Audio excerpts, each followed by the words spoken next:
do the recap. And to do this, I'm going to provide you some context. This is the night after we returned from talking to the police chief, right? Or the detective, rather. When we've divvied up our credits together, and Rhodey has then, now that he has substantial money in his pocket, has ordered essentially a case of beer. He has sat himself in the bathtub and drank all night, essentially straight through listening to music. And now this is the next morning. Okay. You guys have just, found him in the bathroom, kind of explained what happened to him or what happened over the last day or so. All right. Hold on. Slow down. I think I've got it all together. I'm gonna piece this together. I held it in. We're good. If memory is serving, plus what you say it is right, we went to that shop, Kleck's place, and he recognized you, Weevil, or at least maybe you're like somebody that looks just like you, which I can't imagine. I mean, you're so unique there, Weevil. We said he recognized you, saw someone that looked just like you but was all fucked up, and maybe that's something we want to follow up on, but that's not all. Of course, Rhodey's kind of glancing around, and the scooter that he bought is parked in the bathroom. And then I guess I bought this thing for like 600 credits or so, and it doesn't work. Thanks for telling me. I was gonna take it out for a little spin. Now maybe I'm wrong, but I think Janko, you little Batman fella, you were able to get some information by pretending to be some sort of construction worker. You see, the details are real fuzzy because every time you've described it, I just immediately stopped listening. It's really hard to kind of hone in on what you're saying because, you're small and kind of disappear under the lip of the bathtub. But I guess you got us some information that maybe we want to follow up on at some point. Maybe not right away, but, sometime soon. But then this is the one I really want clarification on, because if I did this, I mean, it just speaks to my abilities as a performer. In our search for trying to get some money for the information that we secured from the Warriors, we were able to convince the police, and specifically that detective, to shell out a little bit of extra money just for me to find my dear wife, which, to be clear, now I am not married to Kylie's mom, despite how desperately I'd like to be.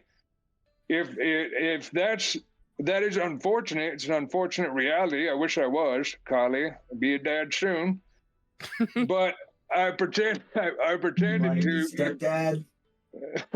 I pretended to be, a husband to this mission woman in order to get some extra cash, which, good job me. I feel like that was a real cool moment that everybody should have applauded me for a little bit more. Although, Weevil, you did happen to score us an additional, 15K credits or something? That was pretty crazy. 10K, as far as you know. 10K, as far as I know. Which I have to say, boys, altogether, this might be the first time that we've actually made some real money. We might be going uphill, And I think that's everything. I think that's just about everything. We did meet Kleck's little boy, and he's cute. He's a little weird looking, but he's cute. Let's see. I got the thing about Janko. Nobody got shot or stabbed or anything. I would probably remember. And then Rhodey kind of checks himself. I didn't get shot or stabbed. So I guess we're good, right? That's everything. And Rhodey's just kind of looking at you guys okay, I didn't miss anything, right? I got it all. Which of course I think I did for the most part. I think you did. There was two very quick little specific things. In terms of specific leads, Weevil now has a GPS tracker that Kleck gave him, which is allegedly attached to the other Weevil unit that visited Kleck. And then Janko has contact information on a port steward in Polis who may or may not have access to Godwater's shipping activity. Right. So those are the two little leads that I just wanted to mention. Right, those are the things I forgot, and you just heard him from Weevil talking like a human, so I guess I don't need to go over it. Wow, Weevil, you What do you mean? such a He's good real voice. I'm Weevil. human impression. all yeah, the flesh just falls off of Weevil's body as he spontaneously grew it. Weevil's actually 3 men inside of a robot. A robot inside of 3 men. Oh no. God. I am 2 trench coats inside of a boy. Good on you, Rhodey. I liked how you painted a picture with your ass and moped in the bathroom, in the bathtub. He actually wrote all this in his own feces on the wall. Oh God. Jesus Christ. He's not coming not to clean this room.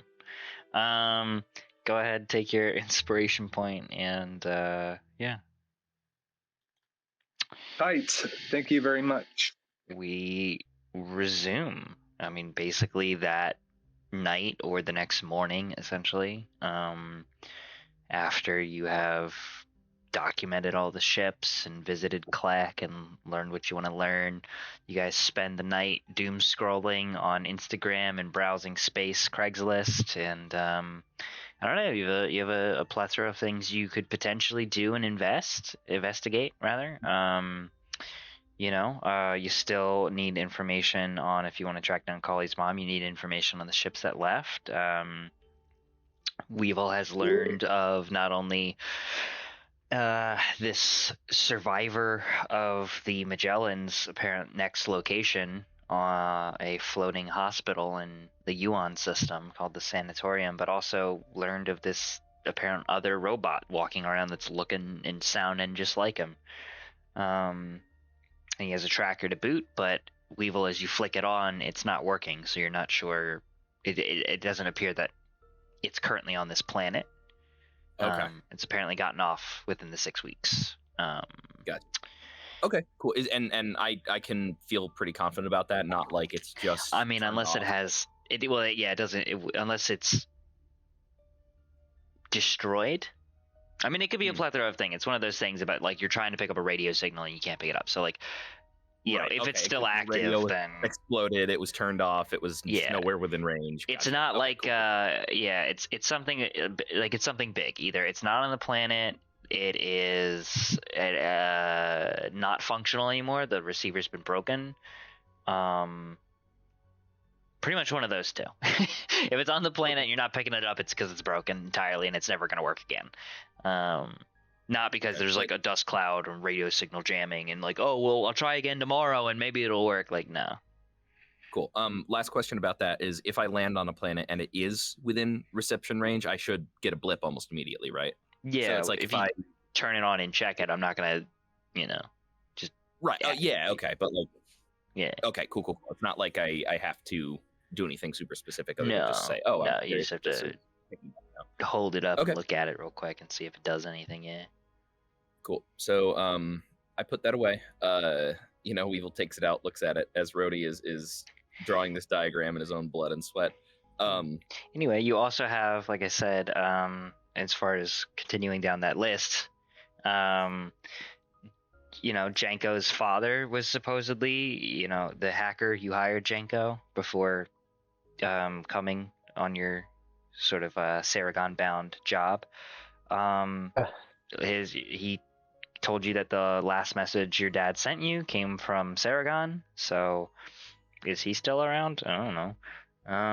Along with all the leads on Space Craigslist for money and renown and opportunities off-world, along with the power problems that are happening in Junis and, potential leads to make more money off of the drug trade, either by participating in it or capitalizing on it, etc., to name a few things on top of, I don't know, whatever else the fuck you guys think of. I don't know, open a lemonade stand.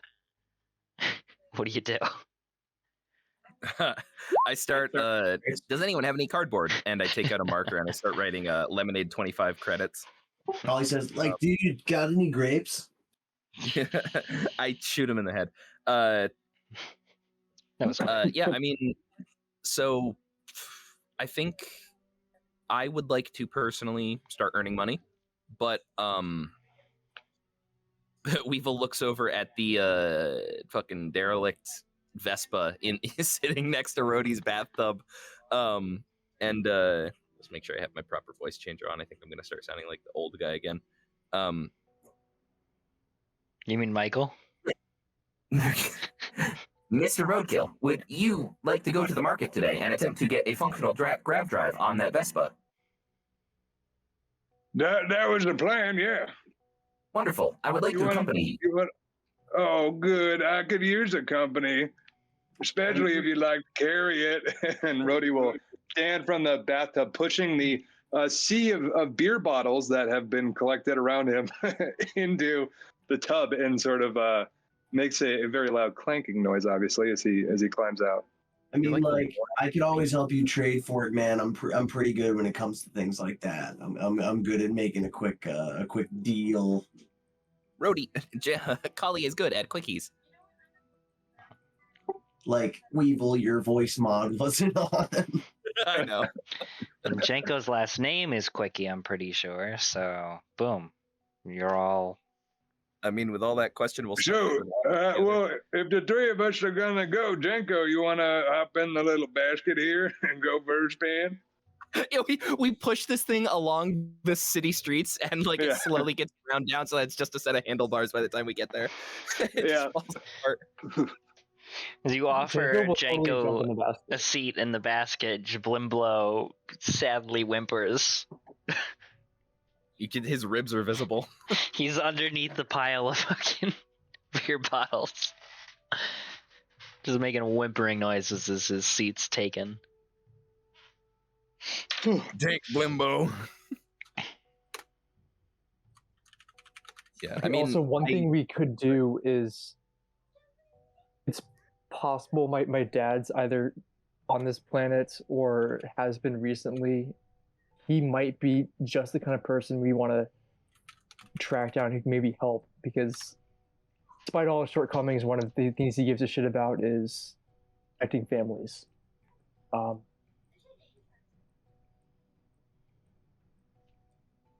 I mean, he's a step up from the warriors that we experienced, but he's got some dealings with similar people, and we don't have resources like Godwater. I feel like he might be a way to edge into resources like black market, maybe some cheap or free transportation that might come at the cost of some other work to us. I don't know. I feel like before we leave this place on some junker, I want to figure out where he last was. I'm willing to help with that, although I am unsure where the best direction to go would be. It may. Unfortunately, my first thought is the Warriors, when they hate us. Yes, they will probably shoot us on sight, and we have also just sicked the police force on them. Yeah, dude, I don't think going to the Warriors is a very good idea. Is there another gang here that we could go with, or is that just not a thing? You haven't really seen a lot of gang signs around, and I don't want to, tell you what to do here, but I do feel the obligation to point out the extreme obvious of, like, you have his phone number. You could just, you could try calling him. I actually totally forgot about that. Yeah, I was like, you guys have phones. So this is something that I feel like is often just kind of forgotten since we've been playing D&D for so long. Yeah, it's like, no, you guys, you can, especially if he is on this planet, you can just call him because he had no connection. I mean, on Saragon too, it was no good, but you guys are in society now, and if he's on this planet and he's your dad, you have his phone number. Okay, I will call him. And if he doesn't answer, I'll just send him a text that says, "You up?" Yeah, you up? It's 9 a.m., Jaco. Of course I'm up. It'd be. I'd love to hear from you. A lot going on right now. Like ... Yeah, you thinking about call and it rings and rings and rings, and eventually it goes to voicemail. He doesn't have his voicemail set up. It's just the number you're trying to reach is unavailable at this moment. Yeah, his voicemail box is totally full, and you send him a text. And within 15 seconds, he just bling, you get a text, right? You go to put your phone back. You're like, all right, we'll see how that goes. And then your phone goes off, and it's just an address. It is in sector Q of like downtown Junis. Oh shit, he is here. Holy shit, guys, we might have an ally or a problematic. I mean, remember. You can't remember. It varies, depends on what job he's on. I hope you are using that our in the sense of the royal we, as he is not my problematic family member. He's mine. I will take Yes. responsibility for that one.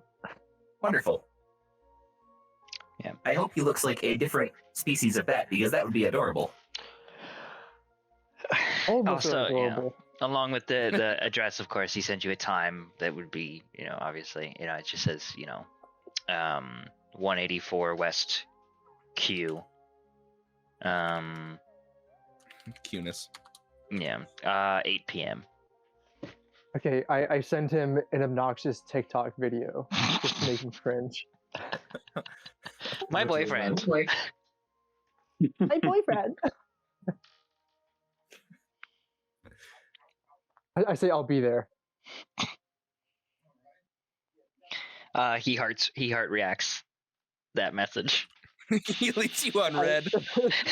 I send a Facebook Bitmoji that's like super cringe and like not quite 3D or 2D, and it's like a Oh, view hell that yeah. thumbs up.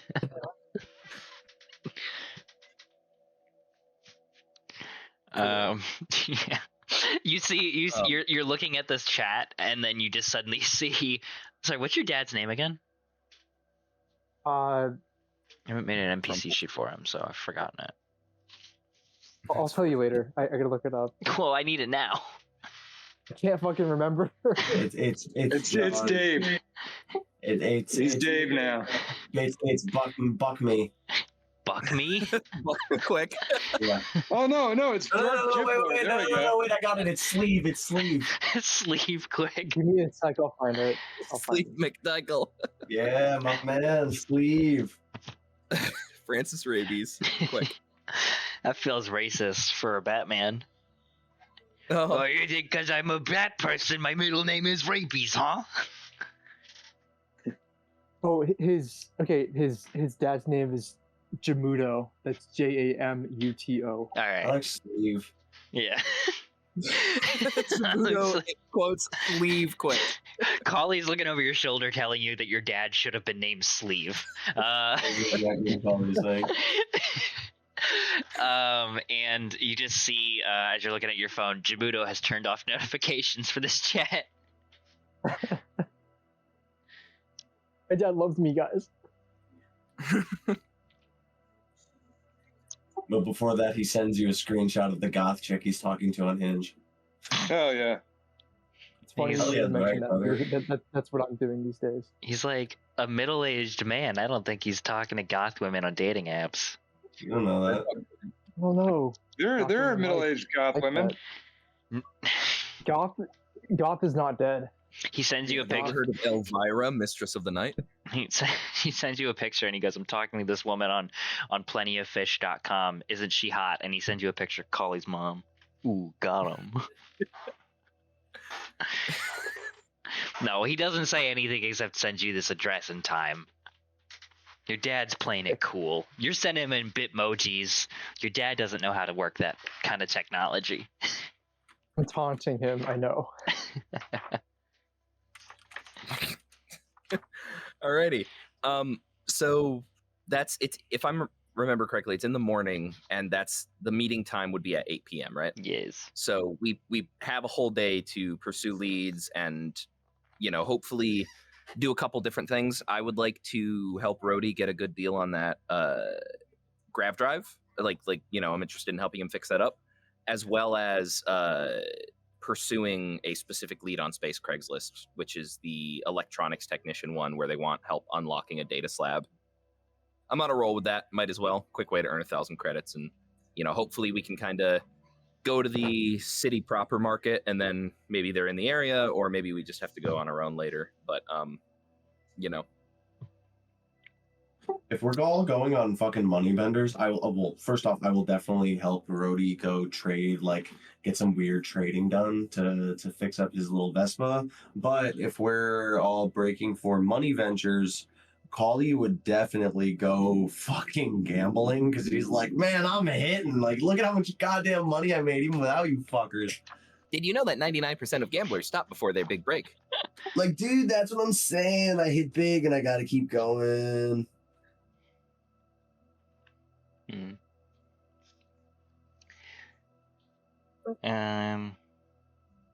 Okay. So it sounds like you guys... I've already said you can come with me. I don't know why you keep talking about it. Can we just go? I climbed out of the bathtub. If you want to keep talking about it, I'll get back in and crack open another one. Okay, then I go with Rody, and hopefully looking for more money making schemes. It sounds like everybody's going in as a group for some reason, which is cool. You guys make it down to one of the kind of genus markets that you guys have frequented. Not probably even more than a few blocks away from your last interaction with like that Vrukoid salesman who pointed you towards Kleck and Kleck's shop on the outskirts of the city. You're kind of in that district where it's a free stall kind of pop-up shop, yard sale, street market, kind of lining the sand streets, popping out of the fronts of small metallic homes, little pop-up scrap metal tents, kind of lining the sides of the street, making it difficult to walk through. Occasionally a little grav car or a grav scooter, grav Vespa, not too dissimilar to the one that Rody bought, come whizzing by with cargo and a box on its back. And, the streets are hustling, they're bustling. It's the morning. People are hawking all sorts of things, food, tech, scraps, books, you name it. And I guess you guys start looking for some dealers. I guess, Rody, you're leading the charge. Why don't you give me a notice wisdom check or a trade wisdom check to see if you can find somebody who looks like they might have what you're looking for. I'm Grav Drive Jerry. What can I get you? So one thing and one thing only. The single grav drive. Perfect for your car. Please, buy my grav drive. I have a family to feed.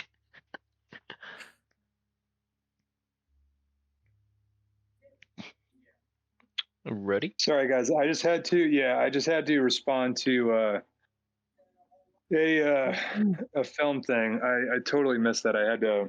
Oh, look at Mr. Big Shot, Mr. Hollywood, making movies. Yeah, it's the opposite. I have to essentially figure something out because, in short, Ford is an idiot. Which all of you that know Ford know he's an idiot. But yes. I have to essentially put out a fire because of him being an idiot. Doesn't matter though. It's not something I'm going to do right now. I just received a fucking book worth of text telling me some stuff I need to do. Anyway, it doesn't matter. I'm sorry. What did I miss? You guys get to the market. Why don't you roll me a wisdom, either like a notice or a trade check to see if you can find somebody who looks like they might have a grav drive. Yeah, let's do trade because even though I am probably not as efficient, in fact, I am. No, it's the same. I'll do trade wisdom just because it's new. Could I make my own roll as well? Not for the same thing. If you want to, pretty good roll though. Find something else or buy something else, then maybe. But Yeah, you spot a couple of people that seem like they might have something kind of interesting, like people who have like large metallic trunks filled with scrap metal or whatever. But one guy that particularly kind of catches your eye.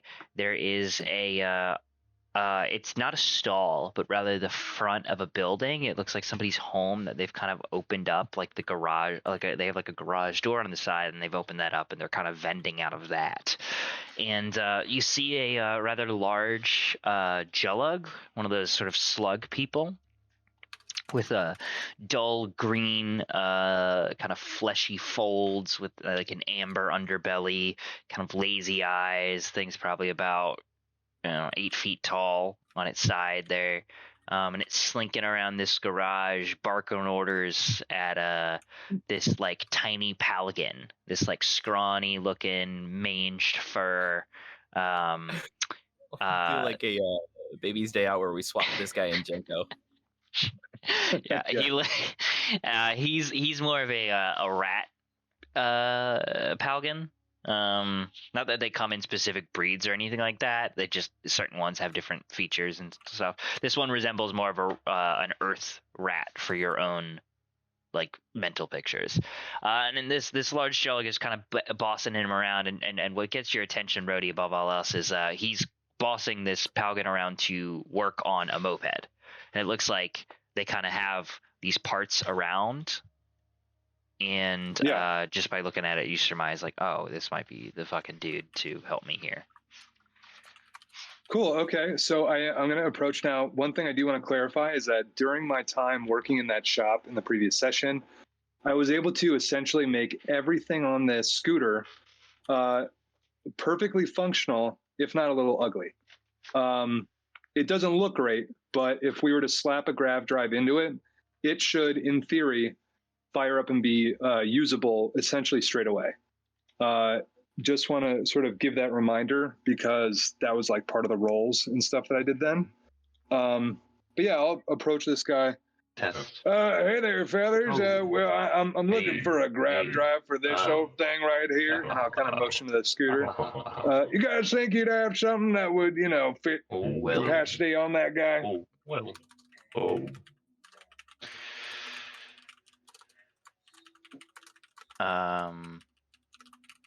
Yeah. Nope. Sorry, I hit my mute button on accident. He stops barking orders at this little Palgan for a minute, and in a language you can't understand, he kind of barks at the Palgan, and he kind of that's cool. runs That's off. awesome. And scampers like into like a doggy door into the main house. And he looks back at you, and back in Galactic Common speaks. Oh yes, welcome to shop. I can fix your oh no, it's terrible shape. Oh no, please let me have a look, and we can fit you with new drive, new handlebars, new exterior plating, new paint job, the works. And he begins to kind of sluggishly go around your bike. Yeah, let's start with the grav drive. I'm not saying I need all that, but if the price is right, maybe. Yeah, And I'll let him kind of take a look. Would this language the guy speaking in be considered one of the common languages of the sector? Yeah, pretty common. It's kind of like the Jellug native language. Okay, because my Wander level 1 says I can convey basic ideas in all common languages of the sector. Would that also subsequently mean that I can hear basic ideas? In which case, I think it's one of those things of you have a very loose idea of what he said, or pick up some words. Yeah, I think it's more of like a vibe, right? And then occasionally like a loose word here or there, because this is to say that because we're talking a language for each, maybe excluding Yellowback because they're pretty rare, and that wouldn't be a common language. But that's like 1, 2, 3, 4, 5, 6, 7 extra languages. So I think it's like the idea is instead of being like kind of fluent in all 7 languages. It's just like more of like a vibe thing. So you definitely get the idea that, I mean, first of all, obviously this dude is in charge of Little Palgan guy, and what he was saying to him is sort of like a very, he was giving a command, obviously, and it seems very derogatory in nature. And you think you picked up the word shit in there. But like where this is directed, I have no idea. I mean, yeah, either it could be, but it's something along the lines of "get out of here, you piece of shit," or "why don't you go clean some shit up," or something like that. It didn't seem to be directed towards you, for what it's worth.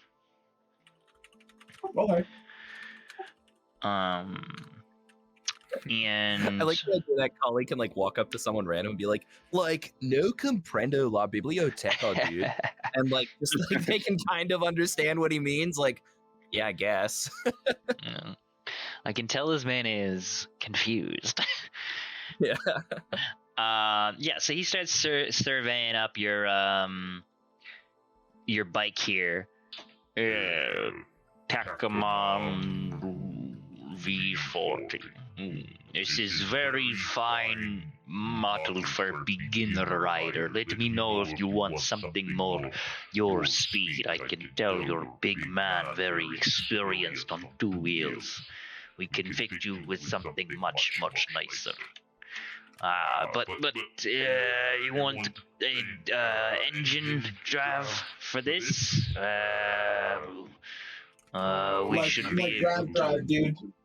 Yes, we should be able to find one for you tomorrow. By tomorrow, you pay now. Drive comes tomorrow. We'll be here.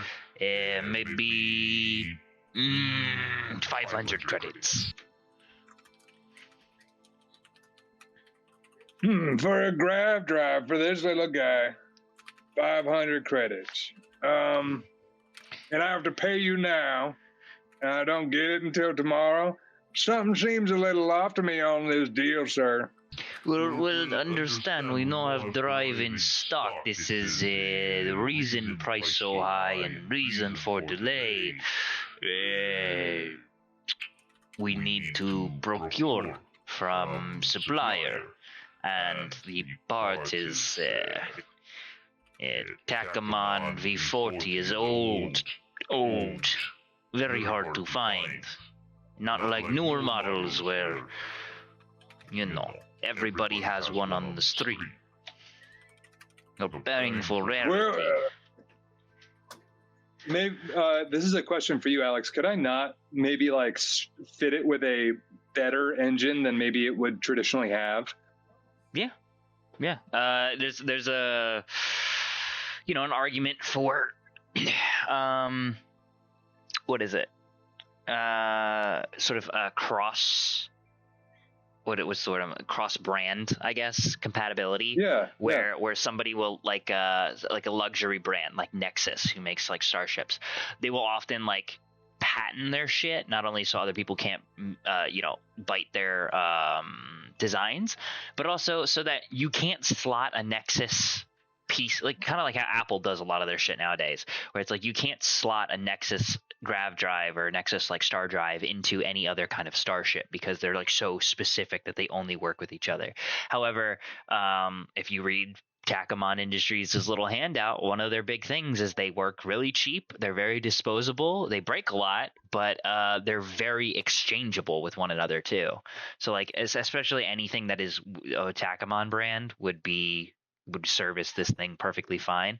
But then even with a little like rewiring and some like maybe some Janko fix skills, some elbow grease, you could get like another brand in here too. It would just like, we have to bypass the circuit because it's not meant to go in here, but we can make it work, that kind of deal.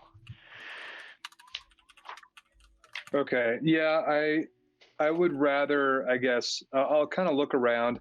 Rody did do a lot of, work on bikes and obviously rode them very frequently. Maybe you'd have some sort of additional knowledge that the sort of layperson may not. Looking around at sort of his wares, is there anything that I feel like fits that parameter? Anything that sort of like I'll just, although yeah, maybe a Nexus one wouldn't work. Maybe there's one that like on the sort of standard street scooters that are available now that I could retrofit. Yeah, why don't you give me a quick, like, I think maybe fix intelligence is what I would initially ask for as you survey this and you're like looking at these. Oh, whoops. I did it with wisdom accidentally. I will re-roll. I'll take wisdom, honestly. Oh, okay, cool. Yeah. I'm not too set. If you had argued for wisdom, I would have given it to you right away. So yeah, so you see a couple of parts that like unfortunately will not work, mostly because of their like size, right? The couplings on this are far too wide for this like narrow kind of slot that is for my moped. But you do see one kind of in the corner. It's a Valmon Starships brand, like it's a car drive, like it's originally one of 4 meant for a car, but it has roughly the correct size, and the wattage is a little intense, basically. Like the output is pretty strong, but you could tone that down. Yeah. Like do some adjustments on that to tone it down. A piece of gum in the output. And then just some like crossing of wires, like essentially like hot wiring this thing into place, and then maybe welding it so it stays sealed. You don't see why this thing wouldn't be compatible with just like a couple small tweaks. Sure. All right. I'll point to that one. I think maybe I could just take that guy off your hands and I can do this work myself. Oh, no, you don't want that is for car. You don't have car. It's will no work for you. Plus, my mechanic, expert mechanic, been with me for years. And at this point, he like leans over and just barks out, in this like foreign language. And this Paladin comes scampering back out through this door. And he kind of stands there. And you look at him, he's probably no older than like 16 in Paladin years, essentially, which I don't know. What can I help you with, man? Squeak, squeak. What are their physicality? Around the age of 10 and live to be about 60. So extremely old man. No, he's actually like he's like 9 or 10. Which they mature faster than humans, but they die sooner. And he kind of salutes and stands at attention. See, look at this. Show them your fingers, boy. He holds up his little rat fingers, and they're just covered in like not elbow grease, but like grease and soot. And those are the hands of worker. You want him doing your work, not yourself. You shouldn't trouble yourself with such menial things. We'll install drive for you. Additional cost of 25 credits. It's no big deal. And how much would the drive be itself?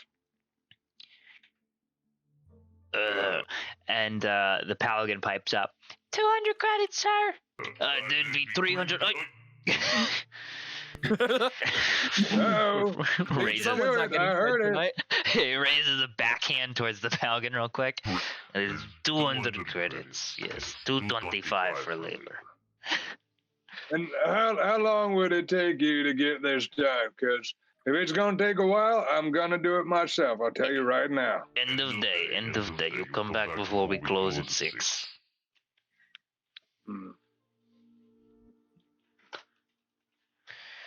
All right. Deal. You have a deal.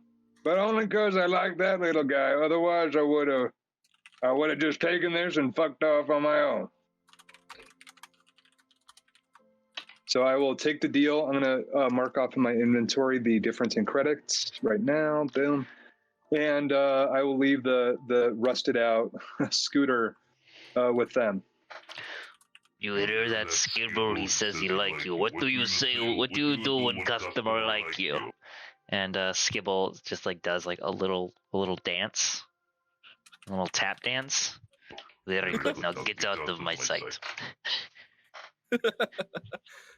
It's like little like rat squeaking noises as he does that. Yeah.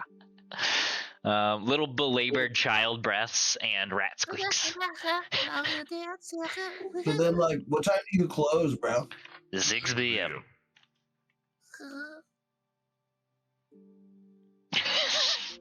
Yeah, that's just All happening right, in the look, background.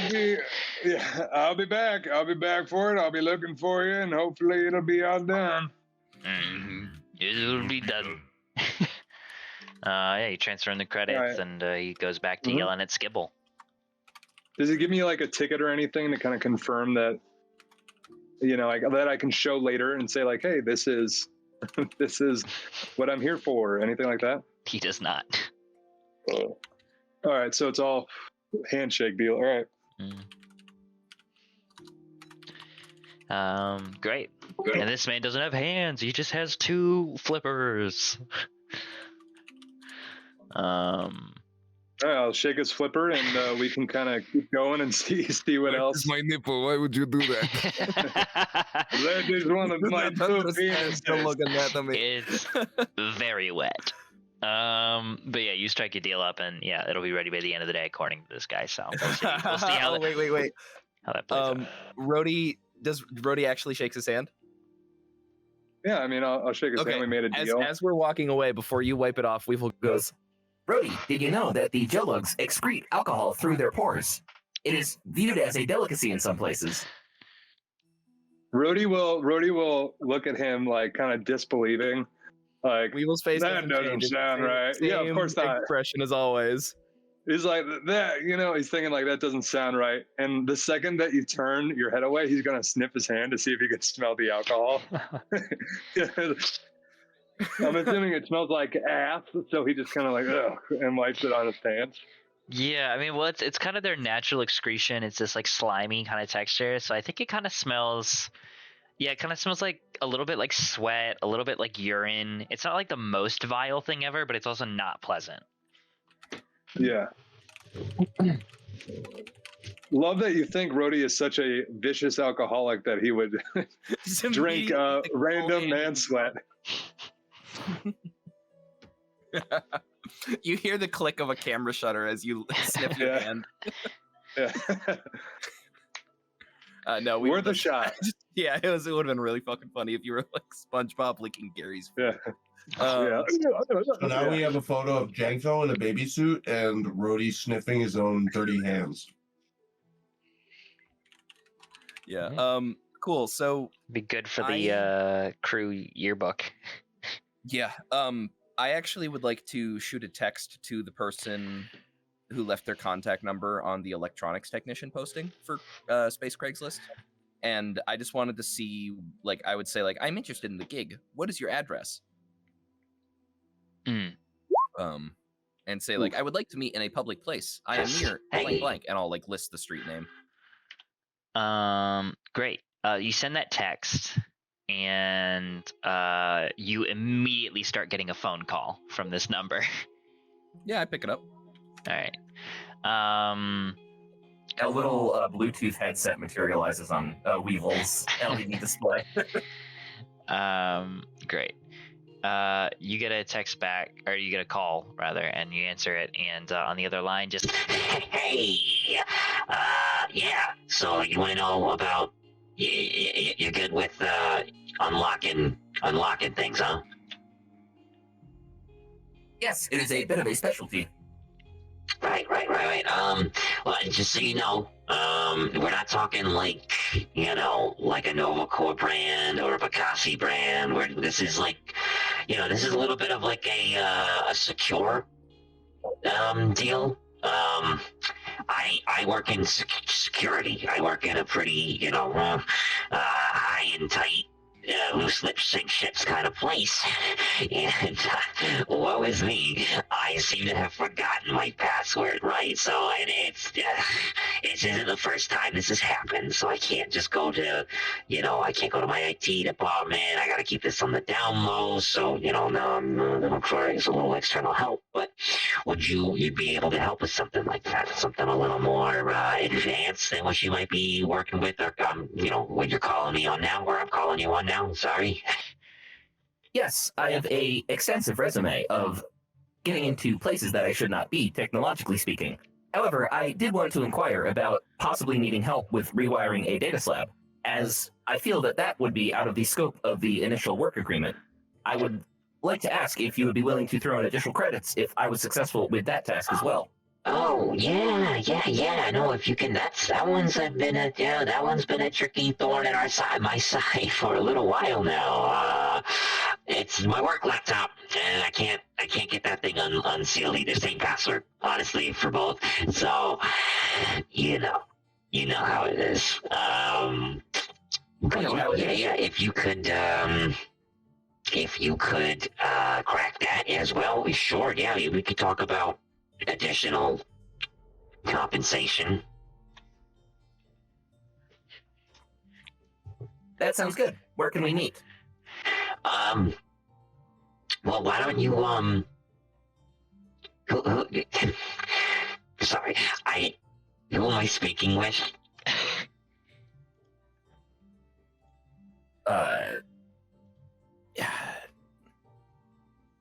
My designation is the Wyvern 3rd Gen Virtual Intelligence Laborer, and I have extensive software integration skills. Oh, you're a bot. That's fine. We got bots. I mean, there's a couple of bots in my office. Great. Why don't you text me over your resume? I'm gonna talk it over with my associate, and if we like what we see, we'll send you an address. Excellent. I will be sending you my credentials shortly. All right, fantastic. Talk to you later, and we didn't talk. And the line goes dead. Gotcha. I'm going to... So, with these phone numbers, I know you've mentioned in the past that the number that Pigley had been keeping in touch with presumably Godwater with, was kind of like this number that would randomly change with every phone call, kind of like to kind of like a star 69, but a little more advanced kind of deal. Is there like a Blue Books type thing that or not Blue Books? I think that's for cars. Like Yellow Pages.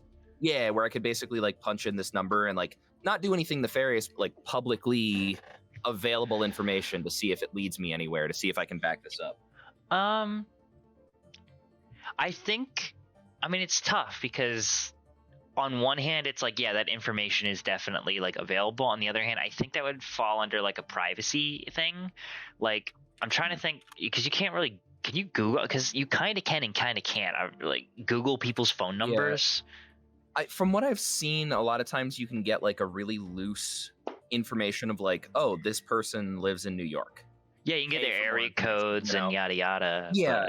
That's it's like kind of what I'm looking for, because I mostly want to see if I can attach the phone number. Like, yeah, I mean, you look at the phone number format, right? Because I actually have, if you look at the numbers on Space Craigslist, I actually formatted this a little bit, like normally, where I think all of these begin with 45Y, because they're on the Saragon kind of network. So these are like Saragon local numbers. So you look at the number and it seems right. It's the right amount of numbers. It doesn't seem spoofed. It has the correct area code. And doing like a little bit of research, it comes up as like this is a Bacassi brand phone user kind of deal. Like they have a private contract with so and so. Like you don't get like the details of their phone contact or their phone contract. Or their name or anything like that, but it comes up registered as like, okay, this makes sense for what kind of brand phone this would probably be, or what network they're on rather, and where they would be calling from. It seems legit, essentially. You can't really get too much information on who it is because, with the world being so digital, there's a lot more privacy that they've gotten a handle on since the year 3201. Right. The one question I would like to ask, based on what you've already mentioned, is does it seem like this is a private phone number, or like it could feasibly belong to someone calling from like a work phone? It seems. But then again, it private. Depends. It seems like a regular cell phone number kind of deal. Right. Which, I mean, that could line up with the story. Potentially, he locked himself out of his high security work phone and can't call anyone with it. And why would he call people about something like this on his work phone too? So it doesn't. I mean, if it's locked like he's saying it is, then yeah, he wouldn't be able to make phone calls. Yeah. You call 911 on it from the lock screen. So, cool. In terms of Weevil's resume, which he does not have, I'm going to send him. Use Chat GPT to generate one. Well, I mean, basically, he he uses something like that, but he punches in, make a resume that is emphasizes that I have software that allows me to find backdoors in many different OSs and have previously hacked into so. I would like to try and find the internal data logs of hacking into Pigley's compad. So the kind of code that would be like request sent, hack, request granted, running hack.exe. Yeah, basically something like that, but in a way that I can redact the specific personal information, because this guy doesn't need that. But I want to keep all the information that makes this thing. Yeah, you're gonna send them kind of like the code logs you pushed, essentially. Yes, and I'm going to black out anything that mentions Pigley, the Warriors. I'm Control F, Pigley, Warriors, Godwater, and I'm also going to be blacking out the it's personal details. So you're just including essentially the code that you push to get past the phone software. It doesn't really have to. You don't have to send over details about what's on the phone or whose phone it was or anything like that. That's easy enough. You're sending essentially software v software code lines. Mm-hmm. That is very much what he's doing. Cool. And are you going to are you actually generating with an off the grid code? Yeah, or off the grid compad? Are you also generating that falsified resume along with it? Yeah, why not? And it's a very flowery, girly kind of resume that's got a little you might see a college art freshman make, where it's made with Canva, and it just it's not. I'm gonna look at it before I send it, but if it has a couple embellishments on there, Weevil won't nitpick it too much. Why don't you give me? I'd like some sort of forgery check here, but I think maybe my first thought is sneak int or program charisma. Yeah, let's go with program charisma, because I was gonna say program does feel apt, but it's not a hack check, so I don't want to just do program int. So let's go program 12, charisma. maybe 12. All right, yeah, you look at it and you feel you've done a pretty solid job of making it sound good, but also not too good, and taking the equivalent of the Chat GPT-ness out of it. Right. Which honestly, that wouldn't even be that unreasonable, considering that this guy probably knows Weevil's a bot based on the conversation. Yeah. But yeah, so it's a maybe surprisingly human sounding resume. Yeah. I mean, I think there's a slight difference between obviously a robot generates what a robot generates, but I'm thinking an auto generated one versus a handcrafted generated one kind of deal. That's fair. Something you make versus something that just a general program auto made. So anyway, you send that over, and you get a text back. We'll be in touch shortly. Cool. Great. You guys are all walking around the market district still while Weevil's popping on phone calls real quick, and people are trying to hawk you rare berries and Just want to make you turn into a Palgan. Paulie wants to keep his eyes peeled for any cool shirts and or people playing random gambling games. Sure. Give me. Win this game. Win this really cool shirt. It's got so many patterns on it. Give me a notice wisdom check, maybe, Collie.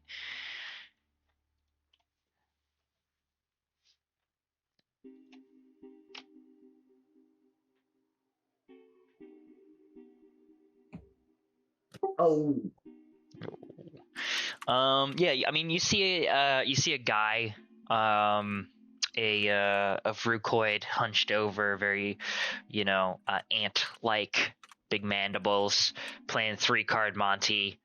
I think everybody recognizes this to be a scam, right? So you don't feel too good about that being a way that you're going to win money by gambling.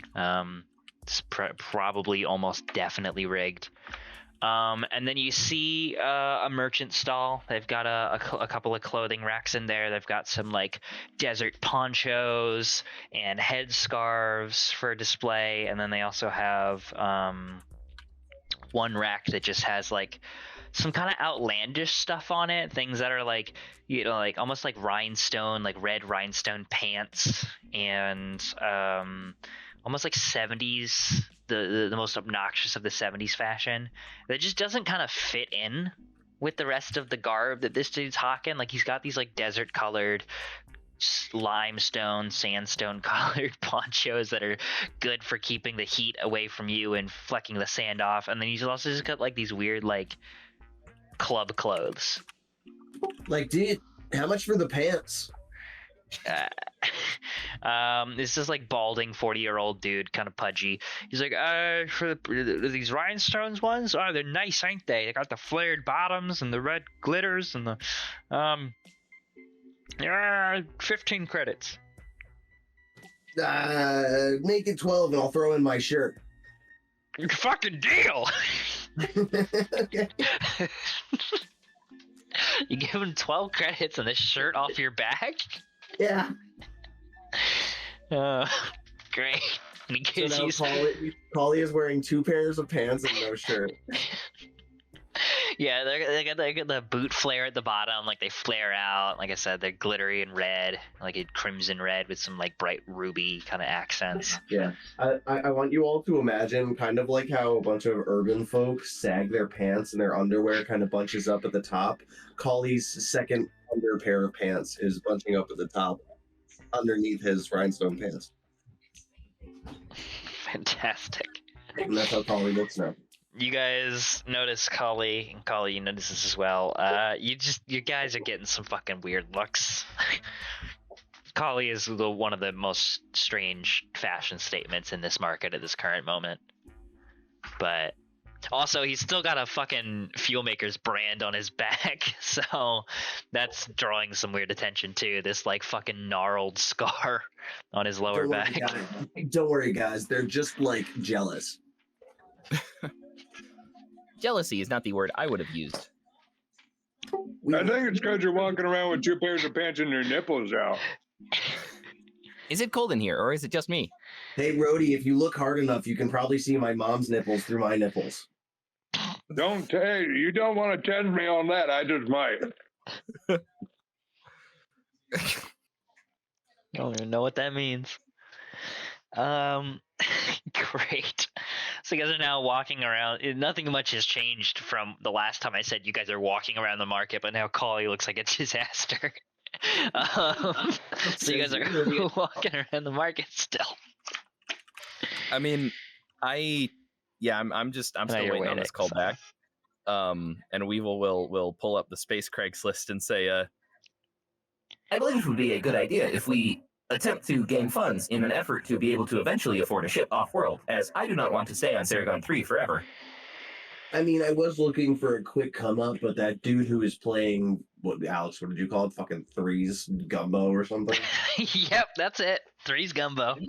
That guy who's playing Threes Gumbo over there in the corner, he looked kind of... And Collie points at the weird, dirty man on the floor. Collie, you can't call him dirty. He's a bug. Well, Collie didn't say that. No. Yeah, and there's nobody here to call you out for it using my voice. So nobody actually said that either. My finger grew a mouth and said that. And pointed. It's actually the pants. Pants speak? Bro, I knew these pants were worth it. I didn't know the pants talked. They have a VI in them. 12 credits? And pants, though. Weevil, you got a new AI friend. It's my pants. Weevil will never address you again. He's only going to talk to you through your pants. Can you please tell Collie? Great. Yeah, and you guys mill around the market for another, let's say 15 minutes while Collie's trying to track down another source of gambling, whether it's a casino or somebody that seems like they have like a game that he could make some money off of, maybe some cards like the Warriors were playing the other night. And Weevil, you get a text back in that 15 minutes. That is from that Craigslist number, and like the iPhone thing pops up. It's like, maybe this is, and it says, maybe this is Beedrill. Yeah. And it's a text from the same number that says, "You're in. Down to give it a shot with you. Meet me here." And it's a address in C District. Okay. I mean, yeah. Is there a time, or is it just like at your earliest convenience implied? There's no time listed, so it's probably the former. In fact, you think he probably expects it now. Okay. So Weeble will turn to the group and say, I'm going to be heading to C District. Would anyone like to accompany me? I would like to have a one-person minimum. However, I am going to be doing a hacking job in an attempt to earn money. As I am the forward thinker, it seems. Is this why you were like on your phone a while ago, just messing around, and then you got that weird phone call? Yes, Two Pants McGee. Look, I don't. First off, I don't appreciate that nickname, and second off, I don't know if that's really safe, man. I know we got to make some money, but like, I think that's a little dangerous. Oh no! You to replace Justin Roiland. He's turning into. You know what's fucking happening right now? As I'm in my head, he's got fucking 2 pairs of pants on, a weird fashion sense, a Fuelmaker's brand. He's shirtless. He's burping in the street. Guys, he's turning into Rhodey. Oh no! My boy, you know your dad, because maybe We must quarantine you immediately. If Jenko's hair starts maybe falling out, he's already gonna in get your taller. dad. All right. I want to get away from this disease and go with Weevil to go hack shit and make money. For a minute, I thought you were calling Collie a disease. I was like, "Whoa!" And like, He "Oh is no, diseased. it's the well, he's He's diseased, but got it's the Rhodey disease. yeah, Rhodey's patient 0 though." So If we kill What do you Rhodey, they all say? die like vampires. I don't know what you're talking about. Weevil, Great. get out of here. Yeah. it's spreading. We come back like an hour later, and every person in the market is a copy of Rhodey. Yeah, I was just about to make a joke about like a baby walking by in a leather vest. Great. So Janko and Weevil head off towards this address in C District. It's probably going to be about a 20-minute walk. You meander on over. You mosey on down, and you get to this kind of house. It looks C District is nice for Junis. You know, the higher the letter, the nicer it kind of gets. So you're kind of in this like upper middle class. You know, the streets they're like not paved, but they've kind of got like a limestone cobblestone kind of vibe to them to give them a little more structure than just like the loose sand streets of the lower districts. They kind of curve around in a very snake-like fashion from one another, and the houses they're less cramped together. They almost have space between them. Where you could put like decorations and the like. And there's this like 2-story house with an address on it that matches the one that you were given. To the side of it, it's got this like cellar door that like probably leads down to a basement, kind of a thatched roof with like kind of traditional, almost like clay shingles. And like desert kind of limestone, popcorn textured walls, windows with metal shutters over them to protect from the sand, environment, and a little wreath on the door made out of kind of just like almost like tumbleweed material. Like there's not a lot of greenery on it for obvious reasons. Except for like a few like holly leaves mixed in there that you gather are probably fake. If this guy has a live, laugh, love sign in his house and potpourri, it's it's a perfect like combination of all these things. This guy is definitely the part-time owner of a Cracker Barrel. Yeah, I mean, if this is the address, Weevil will just clank, clank, clank up the stairs and, just ring the doorbell. And as you begin to walk up this, Jesus Christ. As you walk up the stairs, you get a phone call from might be Beedrill. Yeah, I'll pick it up. Hey, are you outside? Don't ring my doorbell. Don't knock on the front door. Are you outside? My GPS says you're outside. Sorry, I kind of tapped your phone a little bit. It says you're here though. That is incredible that you're able to do that, but not remember your own password. Yes, I'm outside. Okay. I just realized this thing isn't working.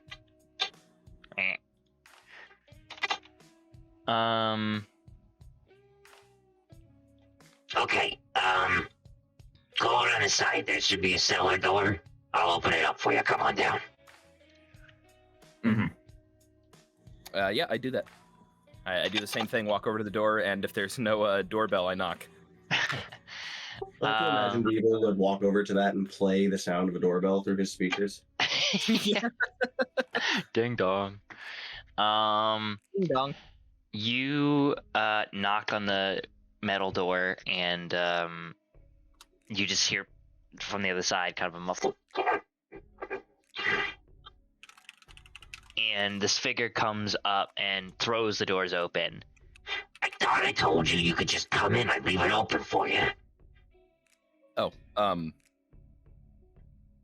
Beedrill.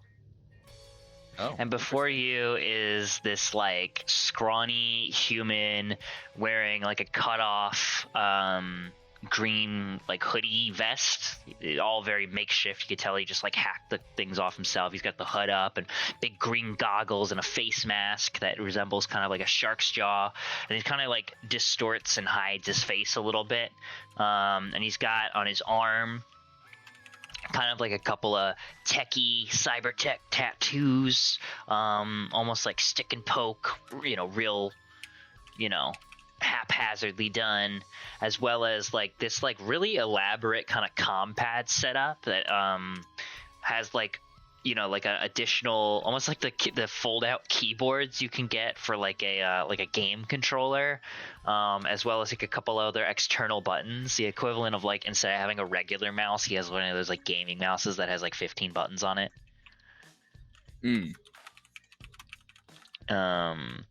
That's his vibe. Yeah. I'm Beedrill. We talked on the phone. You're a lot bigger than I thought. Hey, who the fuck is this guy? He points to Jenko. My moral support. I'm the one who will be doing the work. However, I did not want to come unattended. Oh, that wasn't part of the deal. If you'd like him to stay outside, that is fine. However, I did this for my own peace of mind. No, it's probably... stay outside. No, it's probably better you come in. No, don't stay. It's gonna be weird if you're standing outside, man. What's that guy just doing? I'm standing outside this house. Let's get in here, both of you. Get in here, quick. And he like runs down the basement stairs and like ushers you guys in. Yeah, this guy's clearly a pro. Stairs. Yeah. I have a very strong suspicion this is his parents' house. Hey, close the door behind you, furball. Sorry, I didn't mean to call you furball. I'm stressed. Also, for what it's worth, he definitely has like a voice modulator on too. He's like trying to disguise his identity from you. Honestly, we're not even from here. Like, you can calm down about us. Like. Oh, yeah, me neither. You just want your services. Good. Great. He leads you into this like basement den that is surprisingly, first of all, it's run down. It looks like I don't really have a better way to say this than it looks like a teenage boy's like dorm room. There's like soda cups and like pizza boxes around. Cable management in here, fucking awful. There's litter kind of, just everywhere. This place is dingy and grimy and has not been well maintained. You look up on the wall, Weevil, and you notice like what is essentially a circuit breaker, and all the circuits have been jammed open so they can't trip due to excess power usage. And he's got, though, a lot of Bucko's wrappers on the floor. I mean, yeah, a lot of Bucko's wrappers on the floor. But then he's also got, first of all, a gaming chair. With speakers, LEDs and speakers. But he's also got like a surprising, first of all, just number of computers in here. He's got like 5 or 6 different computing setups.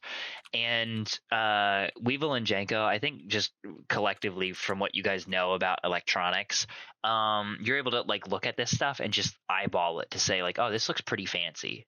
If you guys want to know more, you can ask me questions and like, kind of dig a little deeper, but just at a glance, you're like, oh, this looks like some high-end shit. Right. Like more high-end than the rest of the room, at least.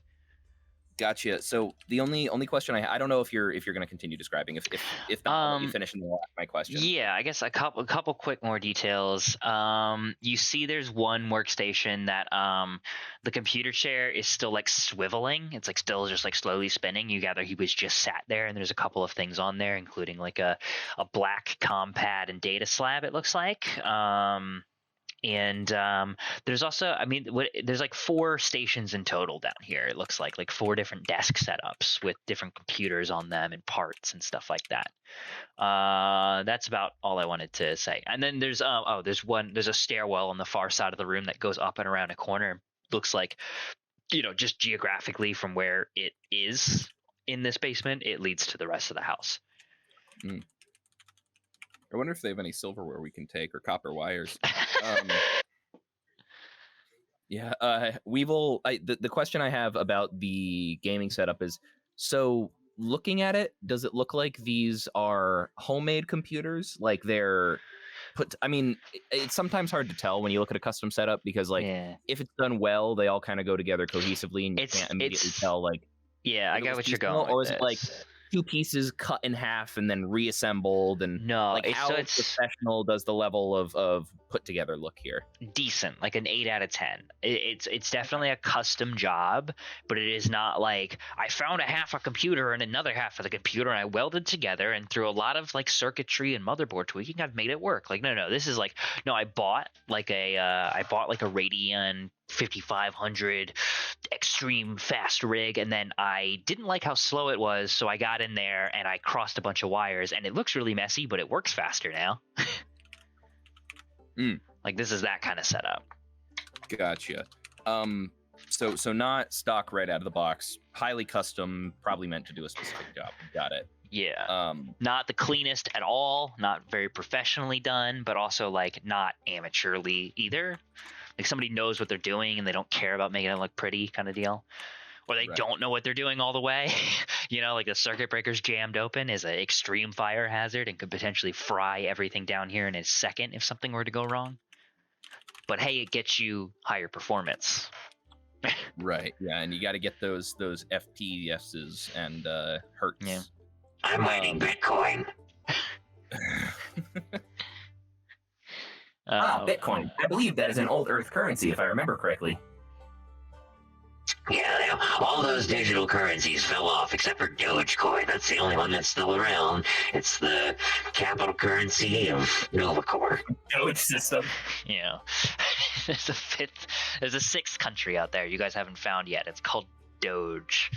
But no. So, that's the COM pad over there, the black one face down on that table. I was just cracking away at it to see if I could get it before you got here. I couldn't. So, why don't we start with that? And if you can get it open and unlocked and, administrator access, then, the money, as stated, is yours for the taking. And, we can discuss, maybe the data slab if you, are up for that. Yeah. Weevil will give him a thumbs up and, make the toaster bing and immediately go and sit down in the chair and pick up the data slab and jack into it. I mean, I'm going to do a quick inspection for a compad, I guess, because the data slab is the second. Yeah, the compad. But I want to make sure this, like, I'm looking, I turn it over in my hands. I'm looking, does it have like any kind of manufacturer's mark or logo, or does it look like something you might get if you work at a corporate job? I doubt this guy's telling the full truth, and I don't frankly care. I'm just trying to learn as much as I can so I don't get surprised if anything nasty's in there. Yeah. So you pick up this thing. It is like as far as like a compad goes, they make them to be pretty minimal and sleek and slot into wrists and very lightweight. This thing's kind of like comparatively a brick, right? Like this is more of a standard iPhone size and weight for the 21st century for your comparison, Connor, as compared to what we're normally dealing with like all of your compads probably are almost like paper thin. Right. So this thing is like extremely thick for the day's standards. It is all black with very few external functions on it. Again, just adding to the brick analogy. And you see on the back side, in a dull gray font etched into the bottom right in like fucking 10-point serif font, Torbank, TOR-bank, which for what it's worth is like a very big national interstellar bank. It's like it's like the equivalent of Chase Bank for America. They're all over Novacore. Your money's good anywhere with a Torbank, account. Insurance, security is their big thing. So I'm going to say that this guy does not seem to fit the description of what you would expect of a Torbank employee who got locked out of his compad. And I'm looking around his apartment, I guess, or his lair, or whatever it may be. And I'm trying to see if there's any other objects that look Torbank affiliated. Are there posters? Does he have like a time card thing that he punches, or is it just this? He's got the fucking old timey punch card. Got seven punches in it. Yeah, go ahead, give me a notice wisdom check, I think. 7. Okay. Would you like to add anything to that? A 6 will get you something. An 8 will get you more. Gotcha. Yeah, why the hell not? I'll add in a point of inspo. Okay, so this one's for free. You would have gotten this if you got a 2. You look down, the data slab is also Torbank, right?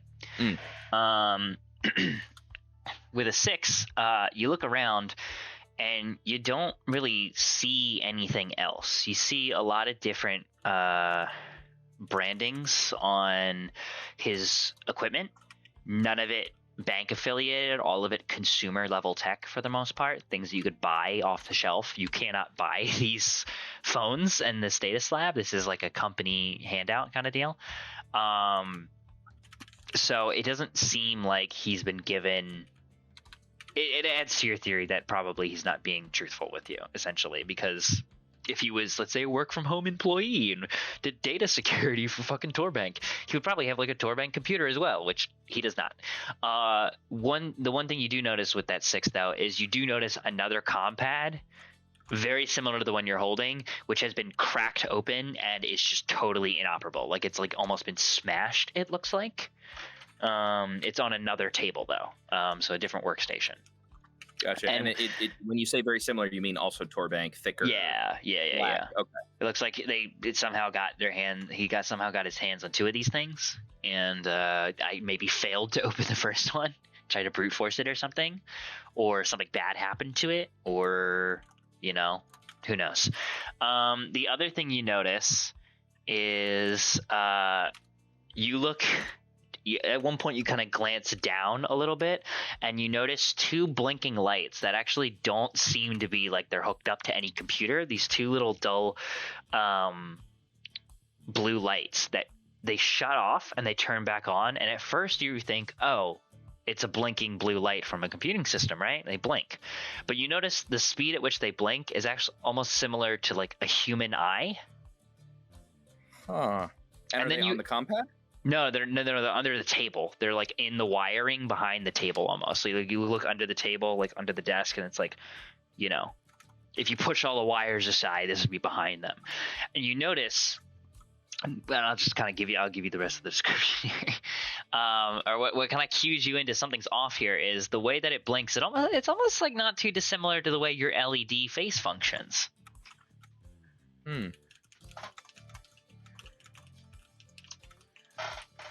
Gotcha. Okay, Weevil takes out his own comm pad and turns on the flashlight function and stoops under the table. Fucking B-Drill is in the back. Hey, what are you doing? What are you doing? And you flick on the flashlight, and you see this little guy sitting under there. This human-sized VI bot, wearing essentially trash bags for pants and a life jacket for a vest, and a baseball cap that he found on the street, probably. It's dirty as hell. Sounds like he needs another pair of pants. Yeah. And Jenko pipes up. Well, this would be great for our friend Collie. No, but it's this little. Get all the pants. It's a VI, roughly 6 feet tall, super thin titanium and steel frame, very skeletal, very minimalist. Just kind of looking up at you, puzzled. Hello, friend. Oh, yes. Hello. Hello. I did not think you would find me down here. I am designation unit WX4920. You can call me Arcane. That is the name the cloister has given me. I am designation W3-VIL, but I go by the nickname Weevil. That is what you may call me. How human of you. I very rarely meet other VI that are akin to taking nicknames from flesh beings. And Beedrill pipes up in the back. I really hate when you call us flesh beings, man. It's pretty fucking creepy. It is accurate, though.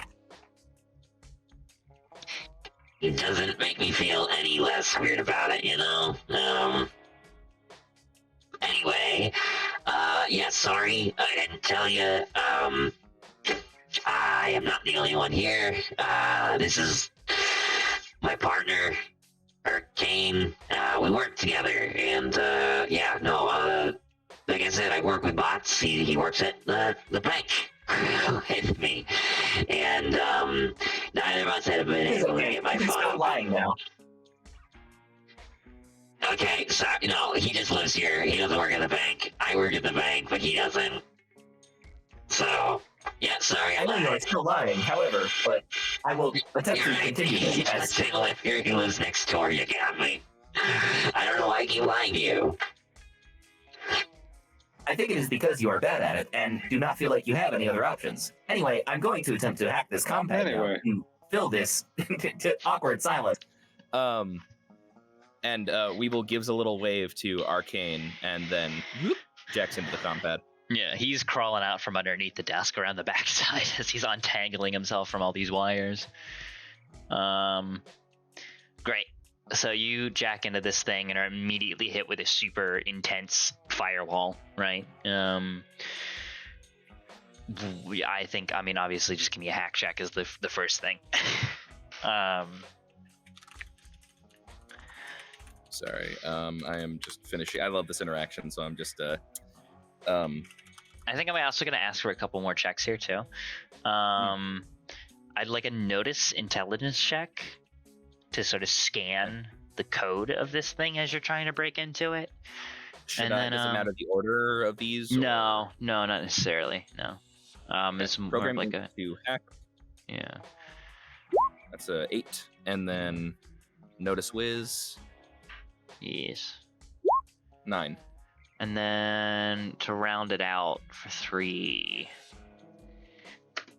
maybe administer int. Considering you're trying to hack into like a logistics system, That's fair. banking That's system, 8. officeware. Cool. So an 898, not bad all around. Unfortunately, you hit a pretty hard roadblock in the way, right? And part of what stops you is as you begin to sort of brute force your way through this code, and you're circumventing certain, you're circumventing the firewalls and trying to fool this thing into thinking you are a approved user and administrator. You notice that there's actually some, it's almost like it's malware loaded onto this thing, with the intent of infecting whatever electronics might interact with it to do what you're doing. And it gives you pause because you say, okay, if I keep doing this, it's going to detect that I am not an authorized user, which normally isn't a problem because it's a computer. It can't do anything back unless it's tied to a security system, which, but I am the system. Yeah, but this thing also has something to almost infect or break whatever, you plug another COM pad into it, you run a hack program, it fries your phone, which is not going to be good for you. So that gives you pause. It's you notice it with a 9. Luckily, you fail to hack it with an 8. And you can tell with your other administer check, this is not like a bank teller's phone. This is like some serious shit, not only because it's so difficult to hack onto it and the protection software is really good, but also from the very small glimpse you get into the file structure, like you're able to sort of look at some of the folder structures without actually being able to see what's in the folders.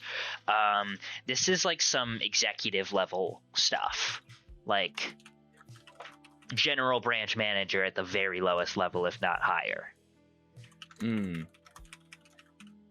Gotcha. So is there I'm not able to determine anything from that file structure, right? Like I can't see like a folder that says employee records. This is where we keep the money. No, unfortunately not. There's a lot of data on there, and you get a very brief glimpse into it and a very surface level glimpse into it in a way that it doesn't actually tell you anything useful because you didn't actually pass the check, unfortunately. But it gives you that information that on an administrative level, it's high level. Gotcha. So with that in mind, I want to really quickly touch base on the Stars Without Number hacking rules, because I know I have line shunts on me. Line shunts are unfortunately more of a systems of like, oh, you're trying to get into a military outpost, Yeah, things where you need 2 points of connection, or you want to remotely access something. Not so much I want to plug myself into a phone. Right. What I will give you is, I think what we're essentially dealing with here is I kind of, in this case, like with your hacking check, I essentially auto assigned what you wanted for you, because chances are you want to access the system basically.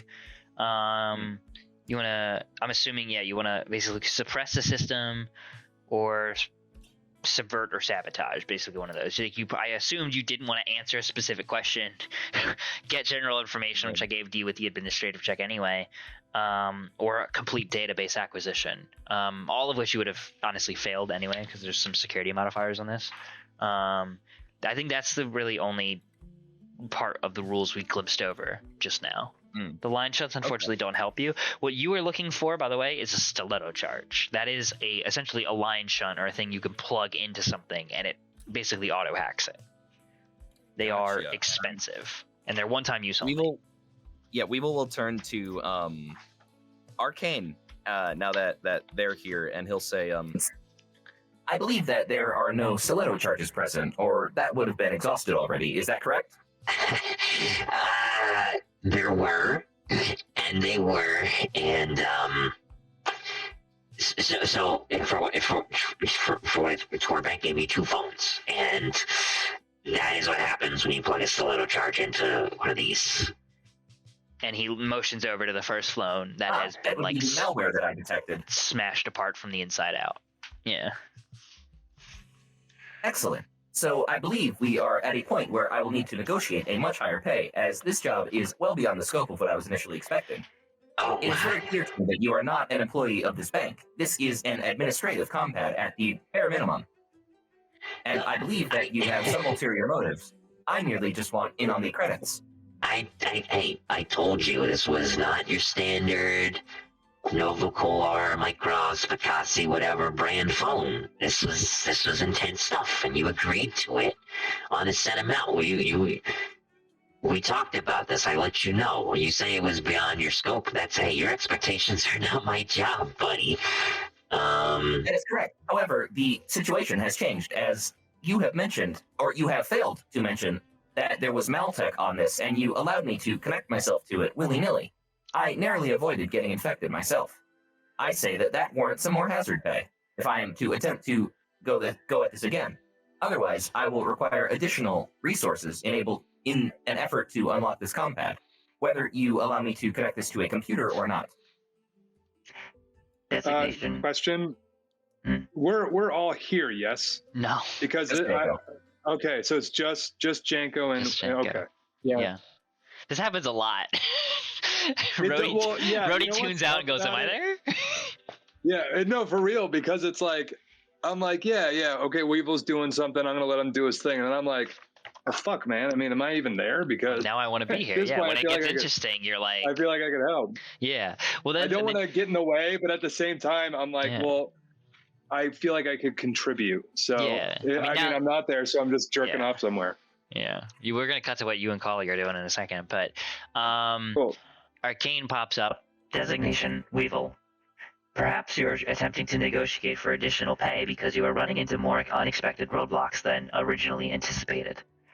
My analysis of the situation, based on the fact that the compad, is still currently in its original locked state, is that you are unable to access its administrator privileges and are looking to not only purchase more time for yourself, but also get additional funding out of it because it requires more effort than you originally thought, which is in flagrant violation of the original handshake deal that you and my associate have set up.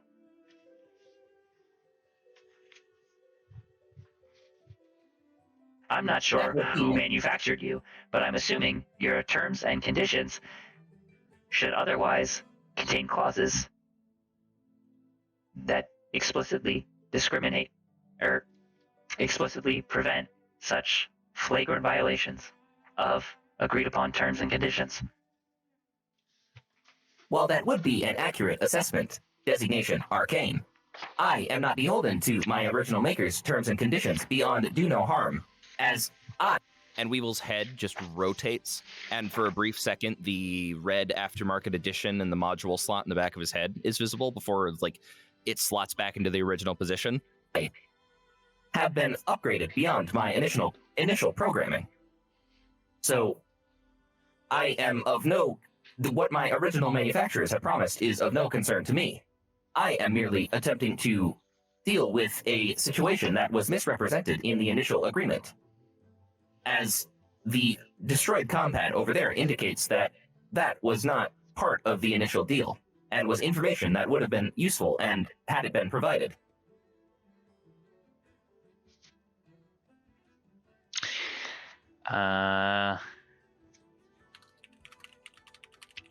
Arcane's kind of eyes turn into like a ... loading bar, and Beedrill pops up. Look, man, I have more credits in the sense that I could offer more if you got the data slab as well, but the price is the price for the phone. I mean, you said you could do it. You sent me that resume and the proof that you could do it, and you can't do it. It's, you know. Oh, wait a fucking second. I completely forgot I have that expert ability. I know we're a little deep in it at this point, and I don't want to reel back and say, you can still be plugged into it, and you can just be running a cursory hack in the background. Try it. Yeah, I would like to do that again on the program int. And okay, and why don't we use the real rules? It's the full in-depth rules. And you tell me what you want to do under the common actions section, common hacking actions. That'll tell you the difficulty. Okay, yeah, I'm on that page right now. And what I will tell you is this is this is not technically a second hack, so you don't have to suffer that bonus. It's still the first one because you're re-rolling. But this is a unplanned hack. And this is a major government / megacorp. Okay. So it's a +4 to whatever the difficulty is. It's a 2 and a 2. So I need to beat a 14 if I want to suppress. Well, if you want to complete data acquisition, that's going to be that'd be a 16. And then So I'm looking at suppress versus subvert versus sabotage. So I don't want to sabotage because that would basically destroy it. Subvert a system, I would allow the hacker could control the operation within the device's normal parameters. They can also control each system each round by using a main action to do so, blah, blah, blah. Suppress a system, shut down a particular automated system connected to this network. Camera stop recording, sensor stop sensing. This is more, most of the case studies that they're having here are for like, you know, if we were to use a line like shunt. a camera. But I'm assuming that would mean I could shut down the firewall for the time being. You'd shut down the firewall, but you wouldn't gain access to like administrative, you know. You essentially suppress the phone's defenses without actually subverting them, if that makes sense. Okay. Damn. Okay, so this is going to be much harder than I initially thought, because that's a minimum DC 12. Yeah, I'm just gonna go for that. Suppress a system, and now since I'm aware of the malignant code, is there anything I need to do to avoid it? No, because I think this technically bakes into your. This isn't a second attempt. This still bakes into your first attempt. So you're getting an 8 minimum, which is enough to avoid that pitfall. Cool. All right.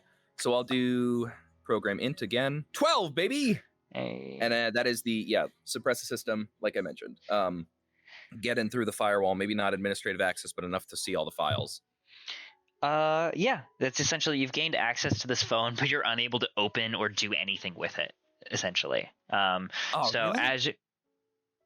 Because again, it's like you suppress the system, so you're shut down the firewall, but you don't actually like have the login information, and you don't have like the administrator privileges, so you can't. Everything's behind a locked code. Like, you know, when you try and run certain programs on a computer, and it's like you need to be administrator fucking open this program. Even every single folder and piece of data on this is essentially locked behind something, or behind this like password.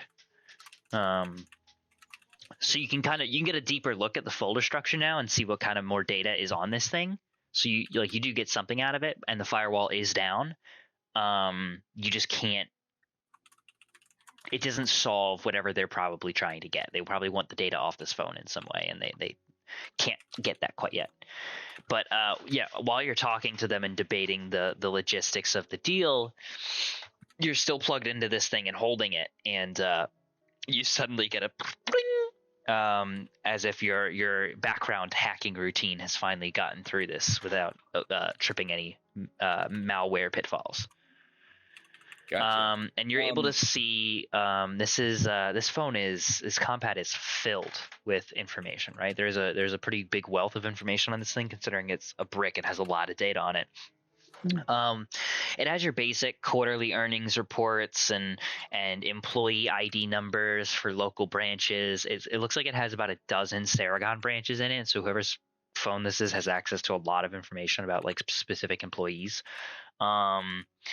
Things like, you know, their whole files on there, so you could get people's like social security numbers and how long they've worked at the bank and their blood types, maybe even their emergency contact information. It also has a lot of like just general corporate marketing stuff, marketing campaigns, earnings reports, that kind of stuff. And then it also has some more sensitive information, like sort of like not cryptocurrency, but like the digital credit. It seems like privileged digital credit, like exchange rate information, almost like insider trading. I was just gonna say, like, oh well, our informants over at Bucko's tell us that they're about to roll out this new product in a month, so everyone put your shares in Bucko's because it's gonna be a hit.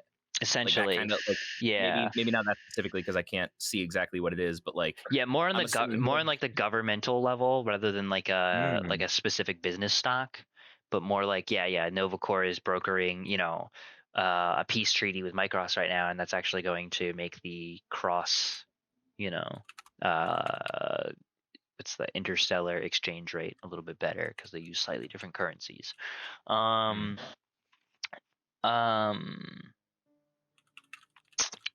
As well as like, just the defense industry and whatever is going to see a big boom in a second because they're going to go to war soon or something like that. And it has also got bank security information on there, obviously.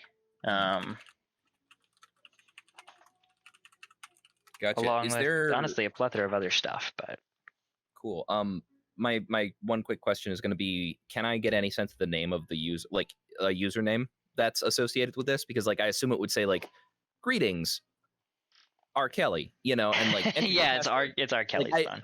It's R. Okay, Kelly's phone. but I'm like I'm curious if like it has any. Obviously, I need to put in the specific security info, but like it's like a login screen. Yeah, you just get a last name. It's Hassan. Hassan. Okay. All right.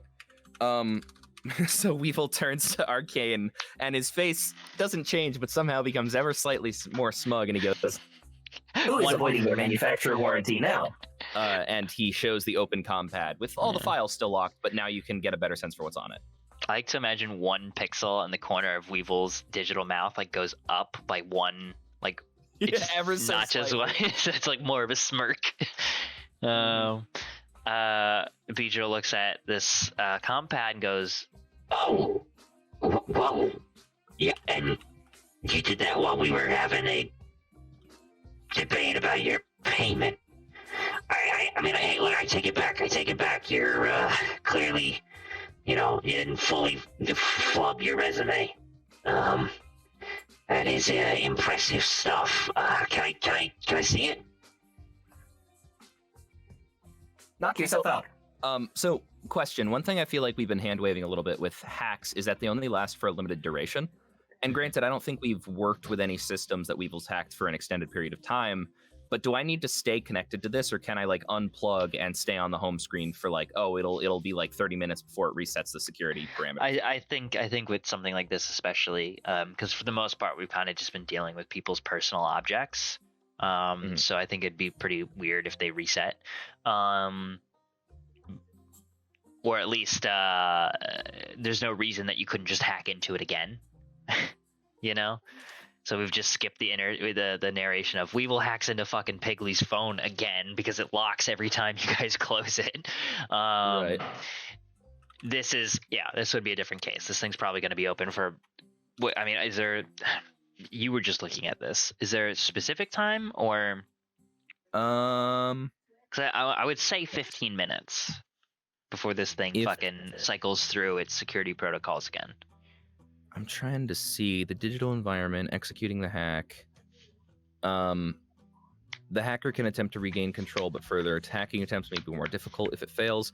If they've, it says if what they want is control over an automated system, such as a factory control computer or a security system, they maintain the system for 1d4 rounds plus their program skill before the system detects the intrusion and locks them out. Further hacking attempts become more difficult after that.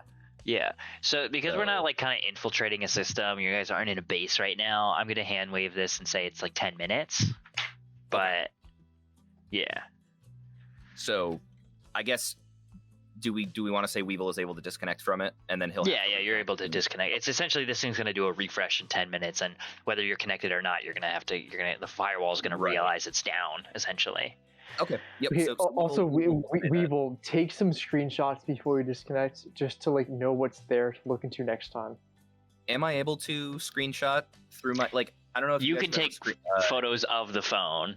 Yeah. Yeah. I'll show the files you want to look into next time, even if you can't get in yet. Just show us what's there. As he holds it in front of his chest, click, click, click, click, click, and then hands the compad over to Beedrill. Yeah. Beedrill starts looking at it, and he's like, "Oh, but this thing it's not even fully open. I can't access anything. You didn't get all the way through."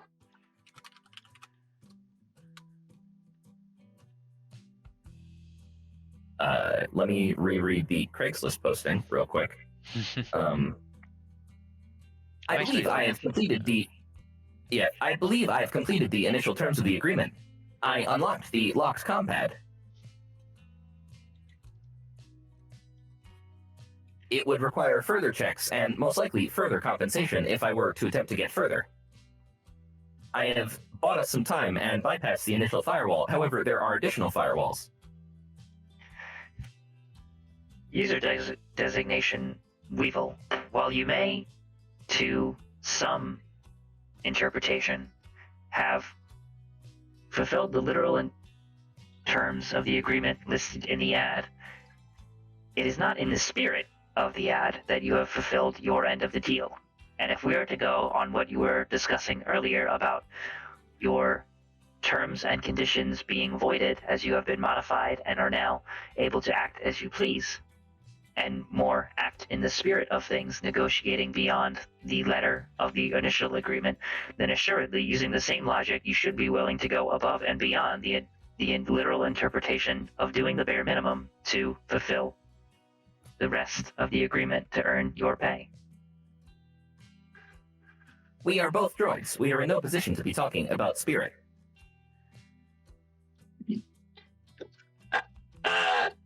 Yeah, no, guys, it's making me super uncomfortable. I read a lot of books on Break AI, and you guys are being weirdly human right now.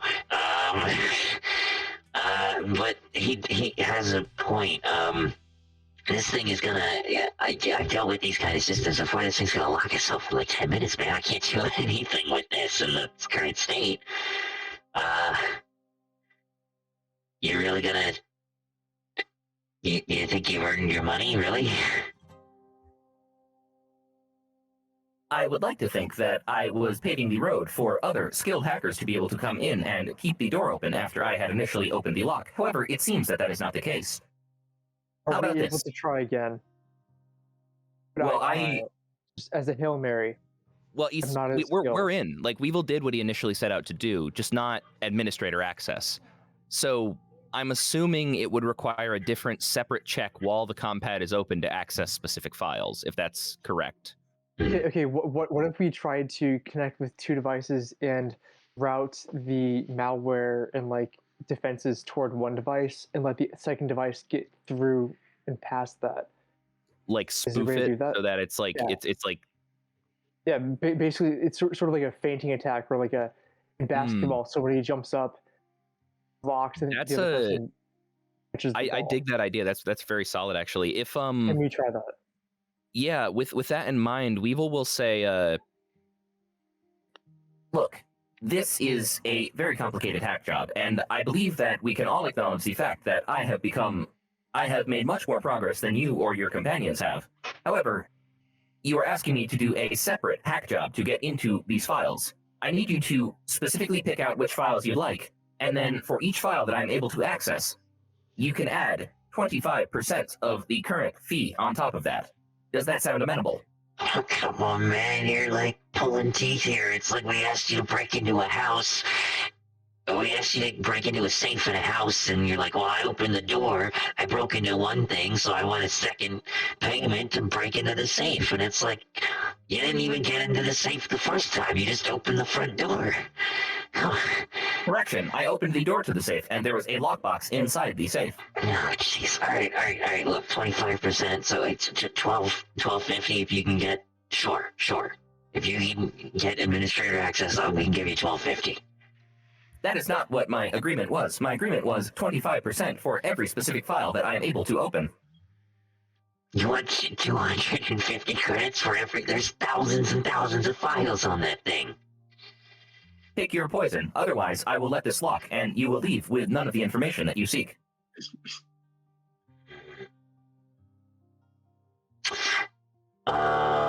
He pulls his hood down, and you see like some short kind of I'm sure you can appreciate that this is significant risk to myself. Frosted tips, and he's like stressing the fuck out. Why don't you give me a talk charisma check? Yeah, shoot him. Just shoot him in the head. Yeah. 3. He pulls his hood back up and calms down. It's too high. Like, we need at least a couple hundred files off this thing to do any good, and it's gonna be hundreds of thousands of credits. We can't afford that right now. I could do maybe 1 credit per file, and that might net you maybe an extra 1,000 credits. But it's what you're asking for is insane, man. We don't have that kind of money. We don't have that kind of creds on us right now. Like, we're planning something big, but unless you're willing to take payment 8 months down the line, then I don't know if there's anything I could do for you, even if I wanted to. That's Very not well. unreasonable. I can offer it's you- amount of files. If you can get administrator access, I'll give you an extra 1,000 credits flat. Very well. In lieu of getting that 1,000 credits, I would like a little bit more information about what it is you are planning.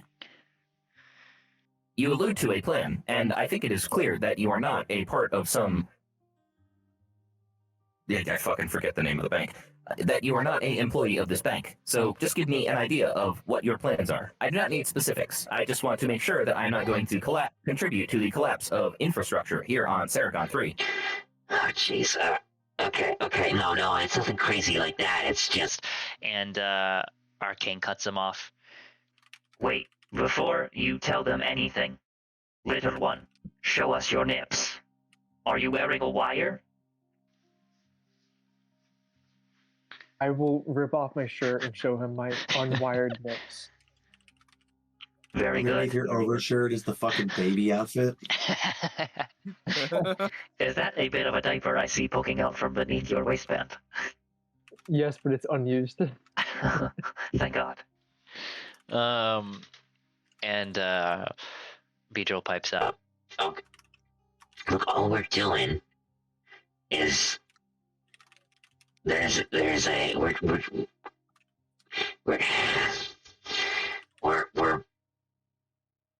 hacking into the greater bank network. It's like we're basically robbing a bank, but we're robbing a dozen all at once. Do you have any specific control over what accounts you rob, or is it just the whole ass bank? That's the beauty of it. We're not dipping our fingers into people's accounts. We're not walking back there and hacking a bank teller's computer to drain your grandmother's checking account. We are hacking not in the bank directly. It's reserves. It's the theoretical funding that supports the bank. I mean, the goal here. Funding. Okay. Yeah. Well, the goal here is to, have the bank essentially collapse from underneath itself by it's the theoretical capital, right? That the bank, the credits the bank is supposed to have to support everybody's withdrawals and deposits, right? We're essentially robbing that imaginary fund. We're gonna make it concrete and get rich in the process. But the whole Tor Bank branch of the greater Saragon area, we're talking Klamatu, maybe out to even New Texas and Raleigh, kind of this, the greater area, not just this system, not just one bank, not just the banks on Saragon, but they're all going to fall to pieces. And it might have ideally it's going to have a ripple effect throughout the entire Tor Bank industry, and they're going to go just like that. Gotcha. So when he mentions Rayleigh, something internal pings within Revel. And Revel? Revel. Looking back on his time on Rayleigh, is that planet very dependent on Torbank for its infrastructure? I know it's kind of this scrapper economy, but I know there are people who commute off-world for their jobs. So I'm wondering what kind of impact that might have, if it would potentially be more freeing for the citizens there, or if his grand harebrained scheme is actually true, if it would basically cause them to get thrown into even deeper poverty. Maybe that's dealing with economic theory beyond Weevil's scope, but it's gonna thieves take his money from an ATM with Torbank on it, I guess. Yes, in short, yeah. You know that what he's proposing is very grand in scale, but not so grand in scale that it wouldn't bankrupt the entire company overnight, and then that there are probably fallback systems within Nova Corps and Micros like governments to potentially make up for that, you know, as governmental corporate bodies themselves. So it would make things very, very chaotic, and they could get very bad, but they also could not. But it would definitely fuck with people's day to day for a little bit, to say the least. Like, oh, I suddenly don't have money in my bank anymore because my bank doesn't exist, and I don't know how to pay my rent because all my money was digital. Gotcha. So we fuck over the average citizen too, is what you're saying. For a little bit, potentially, yeah. And then they might bounce back, and then it might be fall-proof systems, but yeah, it would be weird. But to be fair, the only way to harm a corporate entity this big is to temporarily harm regular people too. Yeah. I fully intend on still doing this. It's controlled anarchy, man. Like things are gonna get rough for some people in some places, but then they're gonna get way better. It's like when you overthrow a government. You can't just expect everybody to live in harmony the day after. Some people are gonna try and eat each other, and that's just the price we have to pay. Yeah. While he is going on his, self-righteous diatribe, I'm looking around if there are so Jenko's idea, his proposition of actually hooking up the second compad to Weevil while he tries to hack.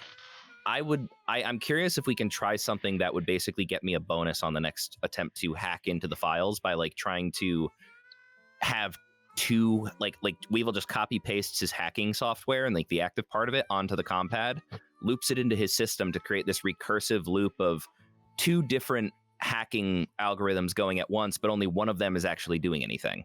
So the idea would be to try and fool the system into attacking the lesser threat, which is the compad, while Weevil slips in unnoticed behind the scenes, and then takes as many files as he can grab and then just lets the compad lock after he's done with it, and also keeps himself a little bit safer from the virus on there. Yeah, okay, I'm down to try that, but I don't want to use my own phone as fodder for this virus. So that's what we figure out. Can we craft a proxy device, or do we buy a new phone, or can we make a phone out of twigs and sticks? Yeah, Weevil turns to the others and he says, "Do you have any scrap electronics that have been produced within the last 10 calendar years? I am going to attempt to gain greater access, but I feel it would be best if we are able to utilize a second subroutine." Shit, I mean, if you think you can do it, you can use that workstation there, the one you were just working at. You can use the main computer there. It's an isolated system. It's not, the malware is not going to infect any of the other systems beyond that one if something goes wrong. And, we've done our precautions. Okay, cool. So, with that in mind, am I able to connect it without connecting it to myself, or do I lose out on that bonus by losing out on the risk as well? You absolutely lose out on the bonus. Yes, it's also completely defeats the purpose of essentially trying it. Yeah, again. you're right. You're right. Into the two things. Yep, absolutely. So essentially, Weevil. So essentially, hooks into the compad and what I'm going to plug add the other end into this. Yeah, and what that'll get you is a +1. You can also attempt to kind of overclock this computer more than it already is for an additional +1, but you also have to roll. I would like a fix. Cool. Wisdom check for that. You know how when you'll sometimes plug a hard drive into a computer and it says you need to reformat this drive? Sure. I'm gonna pick a drive that has a tiny bit of data on it. If there's any that are maybe this is a hodgepodge computer. I'm looking for a drive that does not have a whole lot on it. Copy paste, put it in a folder on the desktop, reformat the drive really quickly, and then dedicate that entire drive to this subroutine. So that way I'm taking. Yeah, I think what we're looking for is less processing power. Well, that doesn't really affect processing power so much. That's storage space and drive space. And what we're kind of looking for is you're going to have to get in there manually and hot wire some transistors, fucking make a quick solder to bypass maybe even some safety measures. The computer goes like, I'm overheating, I'm gonna stop working. You go, no. Turn that sensor off. Solder the contacts together so that way it doesn't. Yeah. You overheat, you keep going.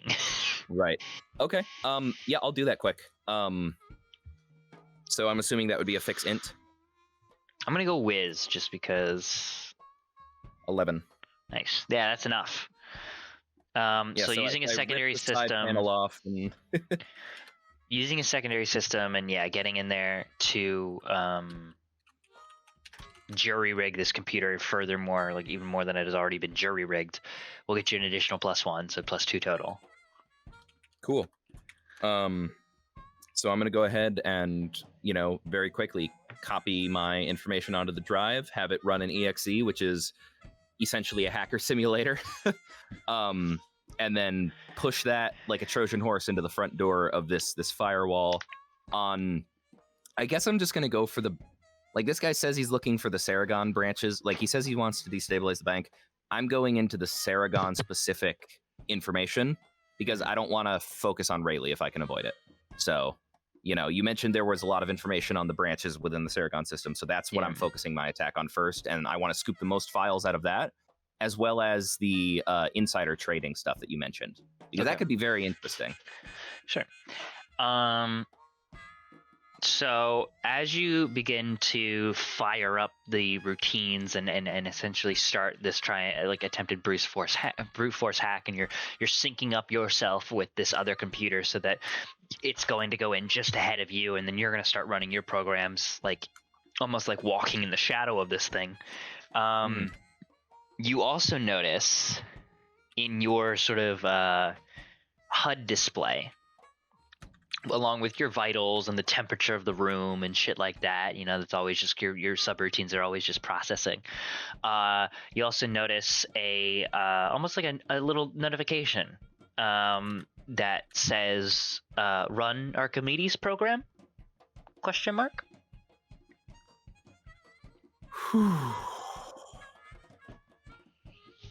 Fuck, dude.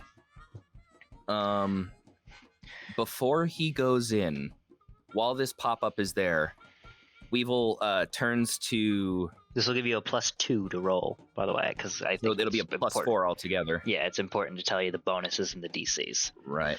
Okay, and what would the DC be? Weevil. This is the same scene, so you cannot reroll. Oh, never mind, you said Weevil, not reroll. Sorry, Weevil, if sex is the question, the answer is yes. Plug in. That was not the question, but Weevil turns to Beedrill and he goes, is the offer of 1 credit per file still standing?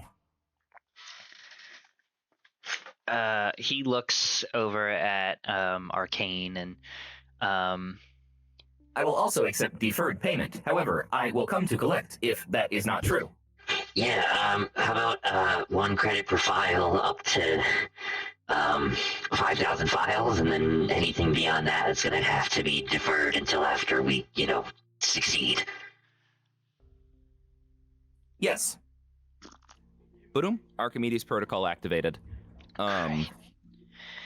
Okay, so this is for a total of +4. You get to this. We're essentially looking now at baseline rolls for all these because it's a +4 to its total DC, but then a -4 to everything. Right, that's a 15, baby. Nice. With the 4, so an 11 naked. Yeah, so 15. That will do it. You were looking for a 14 to essentially subvert a system. And you are essentially granted administrator access 1 by 1 for a couple of the individual sections of this phone, like 1 at a time. You have to be granted for them, and you can get through about I'm going to say 3 of these, granting you access to these entire sections. So you have because I didn't we'll say we're going to break these down. Obviously they're called something a little more technical, but we have insider trading. We have employee information. We have marketing and quarterly profits. That's one section, even though it has an and in it. There is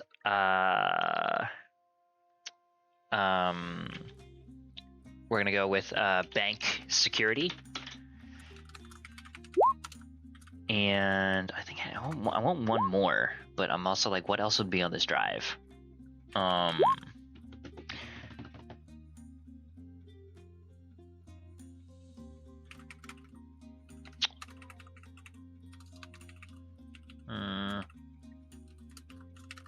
We're gonna go with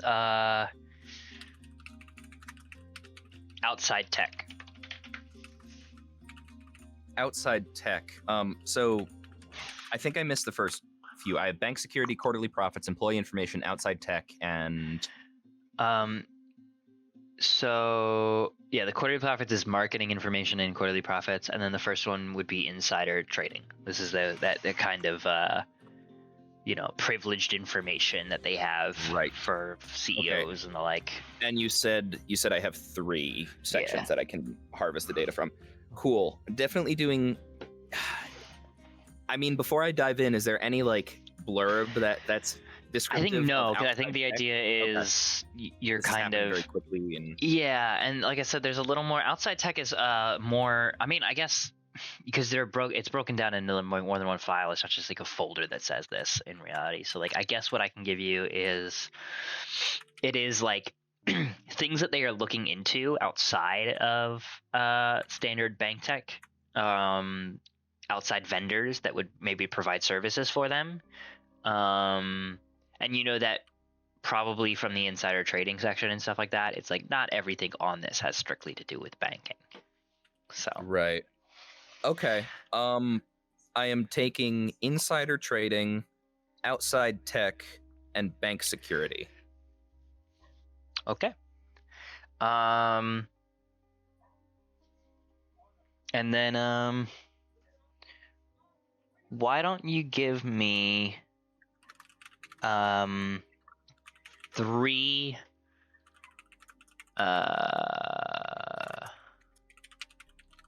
sorry, I need to look at the sheet real quick.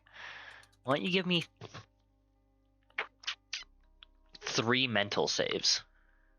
Oof. Baby. But why don't you just give me a mental save? Right, okay, yeah. And I was gonna say until you fail. So the first one, great. Second one, you fail. Third one doesn't count because unfortunately you failed the second one. Great. So you're able to access these, and you're just pulling from these all simultaneously as you're accessing them, and you get the first one is you get 5,000 files from this thing, or you get a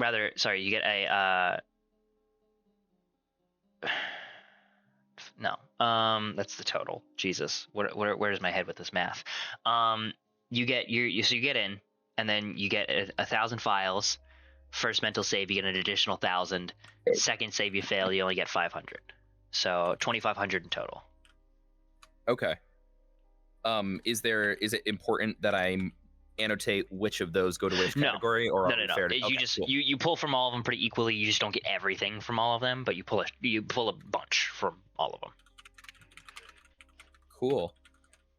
A lot of these are dumb files too, and like dead, and like they're filler stuff. These are fucking this is the MOV, but it also comes attached with a .xml for some fucking reason. It's like so that technically is a 2-file package. So like some of these are more important than others, and they contain some of these are much larger than others and the like. So it's going to take a hours and hours of combing through this data that you did get to even see what it is. Right. Okay.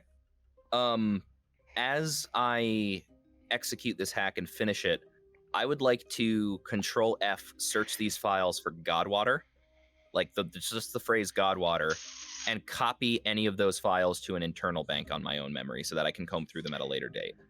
Okay, I think that is gonna. Here's what I think is gonna happen. Here's what I'll give you. Situational awareness. You are unable to do this simultaneously. So as you're running into issues and your system is beginning to shut down, this Archimedes program is now running and just blowing up your system. it is beginning to wear off. It can only proc for so long, right? And you're approaching the latter half, the latter portion. I shouldn't even say half because you're way beyond half. The final minute, if not less time than that. And then this 10-minute window before the firewall is going to activate. So you're going to run the risk of essentially being in here when everything turns back on. So that's the risk. I'm going to have you roll another hack check if you want to stay in and do this and then run it. But if you fail, there's going to be like consequences.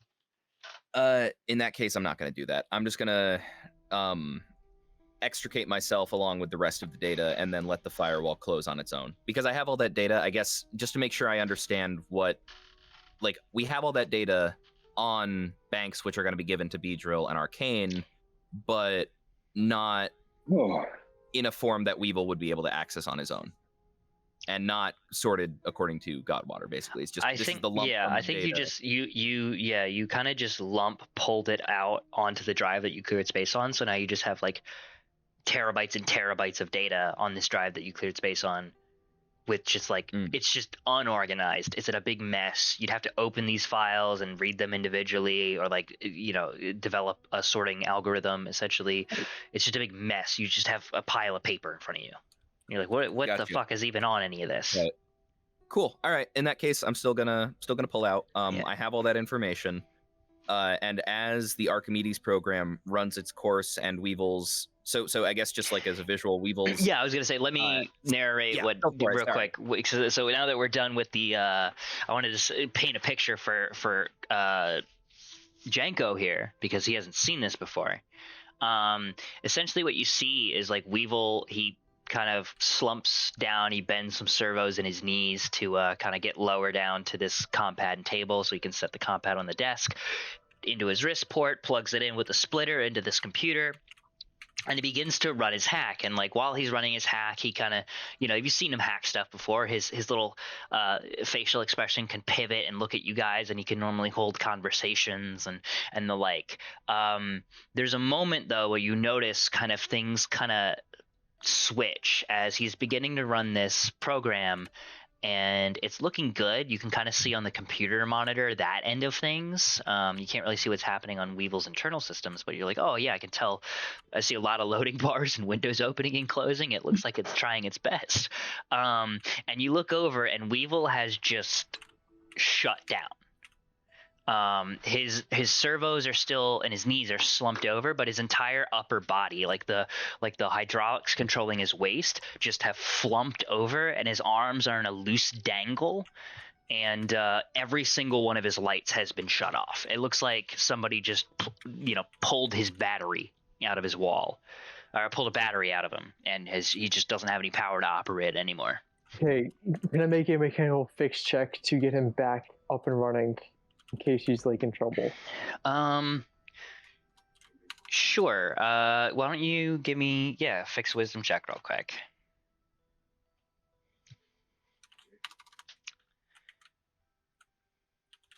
So you go to pry open one of his back panels. You go to like open up, and as soon as you go to lay hands on him, your fur singes, and the entire basement now smells like burnt hair. Weevil is 500 degrees.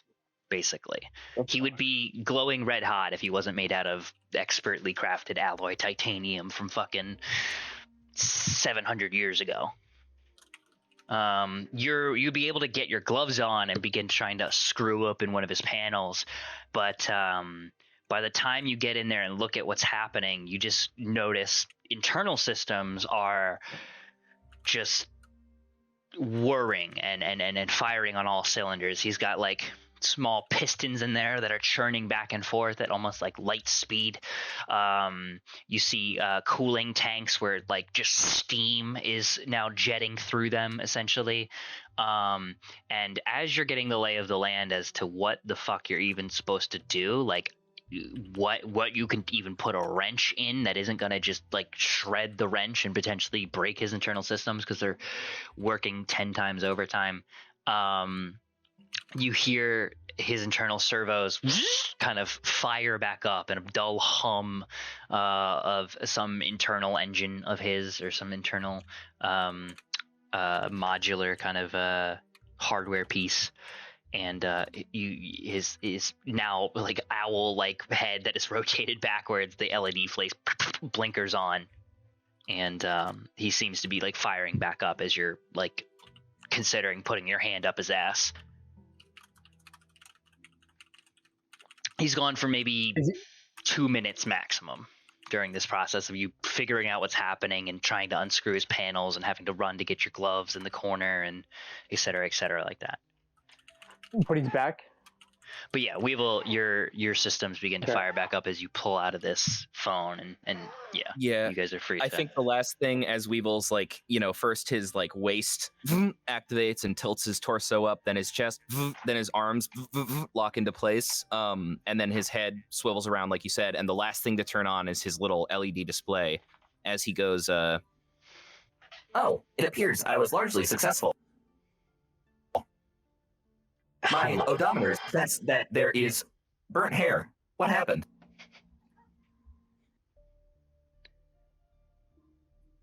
I think the little guy tried to finger you.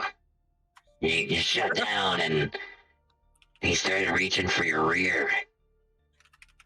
Yes, but no. You were unconscious for like 4 minutes, and you're back online. I can see one whatever battle you were fighting. Right. Sorry, what'd you? That malware almost fucked you up. You were offline for like 4 minutes. Weevil. So, as this is happening, Weevil is like scrolling over his internal logs, and he goes, I do not have any indication that the malware interfaced with my system. I believe it was dormant, as I had previously gotten past the firewall, and I don't think there was any malware associated with the files I got. That is an interesting development, though. And the servos engage on the back panel and close it as his system begins returning to a normal temperature and is no longer, exuding all that heat. My systems indicate that no malware was stripped as well. I'm not quite sure what the little paladin is talking about. Beedrill, you may want to come over here and look at this system. And he's like motioning towards the computer that you loaded everything onto, and they're both like leaning over each other's shoulders, like, whoa. That will be 3,500 credits. Let me just click, highlight all these. Oh yeah, 2,500 items selected. He's like, all right, man. Yeah, I don't know if we have everything we need. We won't be able to tell until we go through all this, but there's a lot here, so I think this is some good stuff, man. Yeah, you earned it. Here, let me see your. And he'll tap and pay you 3,500. I want to see. Is his name actually Beedrill, or is it like it's Clarence? Yeah. Like he's a hacker, but he's just some kid living in his mom's basement, so he doesn't actually have a separate bank account set You know what's funny though is his last name is Hackerman. Clarence Ackerman. Yeah, his name is Clarence Ackerman. From a young age, my trajectory was kind of carved out for me. Clarence Ackerman has Venmo'd you 3,500 credits. Hell yeah, I will gladly add that to my inventory. And Weevil will say to the others as they're presumably glued to this screen, he stretches, he steps up, re-engages his knees, stands to his full height, and dusts himself off and says, here is my contact information. I would kindly request that if you continue with your plans to destabilize an entire bank and are able to do so with the files that I pulled off of there, I ask that you save the rally system. Please do not interfere with the operations there. There are plenty of other systems within the vicinity that you may be able to interface with. Man, we're not targeting individual systems. We're targeting the greater system that is not a star, but is at a corporation, right? We're not targeting individual banks and people. We're going after the head of the beast, the head of the snake. And unfortunately, I don't think we get to pick and choose who's affected by that. Very well. However, I do just ask for your best judgment. Yeah, no, of course. I mean, if we have a option, I mean, sure, we can avoid a couple of small banks on Rayleigh. I don't think they have too many over there anyway. So, like, yeah, we can, if it comes down to it, sure. I don't think we will, but yeah. Cool. I mean, that's good enough for Weevil for now. I will request one last thing, and I'm going to say, I copied the insider trading folder as that was of particular interest to myself. Would I be able to get a backup of those files as I am searching for information about specific happenings within the sector? Sure. Do you have like a secure line or like an address we can maybe, NDHC a drive to you, or? So I believe I gave over all of Pigley's things because my first instinct was going to say we'll just send the compad. But yeah, that was the big deal. They wanted the drive. You had to turn it over, so you had to pull that information off in secret last time. I don't know why I turned the voice changer on to tell you that. I mean, Weevil will just say, if you find anything of interest of Godwater Logistics, please, just contact me. You do not need to send the files, but I am interested in learning if they have particular dealings in this system. And he shows a picture of the Allura system, and that was the one that was all, or was it Dana that was all women populated? Dana was all women. Dana. Okay, well, he'll show a picture. Allura was Allura was the one that was had the dying system with the new U cloning facilities. Yeah. Okay. He goes. So yeah, yeah, sure. We'll when we get everything sorted into categories, we'll do a quick search for Godwater to see if we have anything on him. Sure, yeah. I mean, he just built a factory in town. That's pretty big. You could start there if you want to learn about the guy. But yeah, we'll let you know. Thank you. This has been a pleasure. Yeah, man. We will turn to shake the hand of Arcane. He looks down, kind of confused, and says, "This is unsettlingly human, but because you have done my colleague Vidril such a favor, I will engage just this once." And he gives you a very stiff handshake. And then he'll give a handshake to Beedrill as well. But he made a point of going to Arcane first. Beedrill does that bit when he pulls away. He goes, "Ow, my hand! Oh, I just got you. Kidding." Okay, cool. So yeah, he has my number basically just with the instructions of tell me if you find any files of interest, and then we'll decide what to do from there. Yeah. You know, it'd be interesting too, just as I mean, you guys could always just kind of hand wave it too, but like it might be worth it for some of you guys to keep it like either on your character sheets or like in a separate note section, like a fake contact page, because you're just like, do I have anyone that can help with this? And then you're like, oh, I have this guy Beedrill's number. Yeah, I'll do that. That sounds fun. It's just a way. I mean, yeah, it's just a way to keep like an extra set of notes, especially like when you want to, I don't know, consult people from the past or whatever, because you guys meet a lot of people, and some of them you get their number, and some of them you don't. Django forgot he had his own dad's number. But yeah, you guys are essentially his own dad's name. Ooh, yeah. It's Clarence. You are able to essentially, if you're done there, see yourselves out with your money in tow and your agreements made and your contact information exchanged. Cool. And mosey on into the night. It's probably around 3-4 p.m. by the time you guys are done with that. We cut back in time to Rhodey and Collie, who are splitting ways. You watch as Weevil and Janko round a corner in the market, going to Clarence Hackerman's house. What are you guys doing with the majority of your day before it's time to pick up Rhodey's motorcycle and potentially go meet Janko's dad? Carly, any ideas? I mean, we could try and do a job or, just get you a shirt. Like, dude, we should totally go drink. Where Now that is a everybody good knows idea. your name. Hey, really like I fire, like the way you're sun. thinking, Kylie.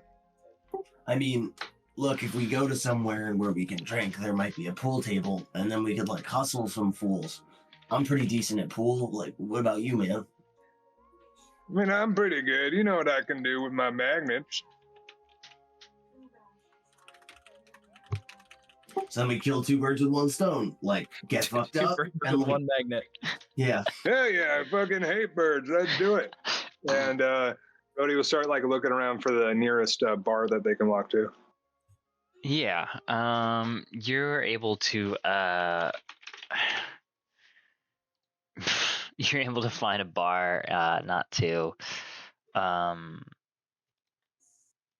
far around, a couple of corners, essentially a couple blocks down, in a more business oriented district that isn't like a street market. And you wander in, and yeah, it's a pretty divey bar. It is the middle of the day, so it's not that populated.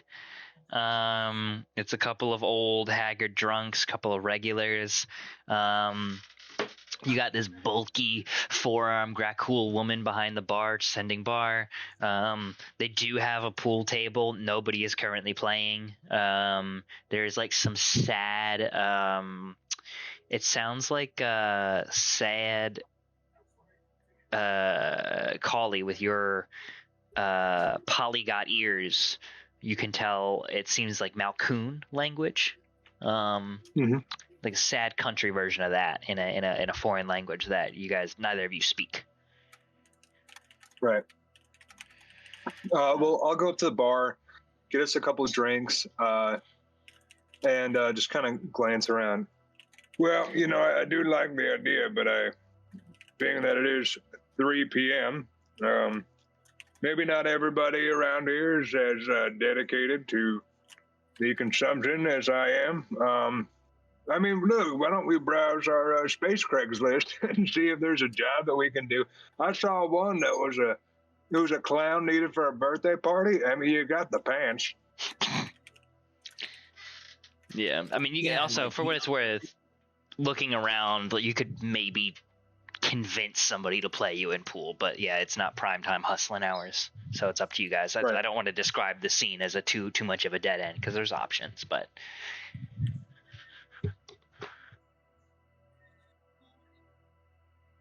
I mean, like, there's definitely space Craigslist, space list. There's also little street games. I'm imagining there's not that guy playing 3-card gumbo wasn't the only man who's playing cards in the street. You know, some dude's playing dice or something. That could be I kind of got interesting. the fire since I made a lot of money off those dudes back in off those warrior chumps. Oh, I can tell. Killed their boss. Well, look, I mean, most of these jobs that would fit me, like large, discreet man from manual labor job, which sounds like I'm going to be robbing somebody and, you know, got to do it quick. That's something that I would probably just do by myself. But, I mean, if you wanted to come, I guess we could just go and split the payment. We can maybe get a buzz on and head over. I don't really think I want to rob someone, bro. I mean, that's up to you. I mean, I look, I guess I could be like backup, you know, like sure, but I don't really want to beat anyone up. Well, to be clear, Kylie, I don't know that it's a robbery or that we'd be doing anything nefarious. It's just, you know, with my many years on the road and all that, you know, that's the feeling that I get, is that we'd be going there and you know, relieving somebody of some of their stuff. I don't think we'd have to beat anybody up, though, if that makes you feel better about it. You know, I mean, I got a lot of years on the road as well, man. And like, my parents always really had this one really cool way of doing things where you just kind of go into a crowded street and you look to see who needs help. So maybe on our way there, we look for that too. Just like, you look for someone who's a little distressed. They usually they're willing to pay for like the first person that comes out of nowhere. It always worked for my parents. And Collie like scratches the back of his head, kind of unknowingly. Okay. Look, I'm not going to touch that at all. I'm just going to let you keep believing it. We're going to have a couple beers, maybe 5 or 7, and just, head over to do this job. And if anybody needs help along the way, we will stop and help them. How's that sound? Collie flashes the most optimistic thumbs up you've ever seen. Oh, yeah. All right, we have 5 to 7 beers. Okay. Each. Great. Just deduct 5 to 7 credits. Cheap beer. I will deduct 7. Great. You guys get a fucking solid buzz on Oh, the yeah. next half hour. Bar begins to slowly fill out.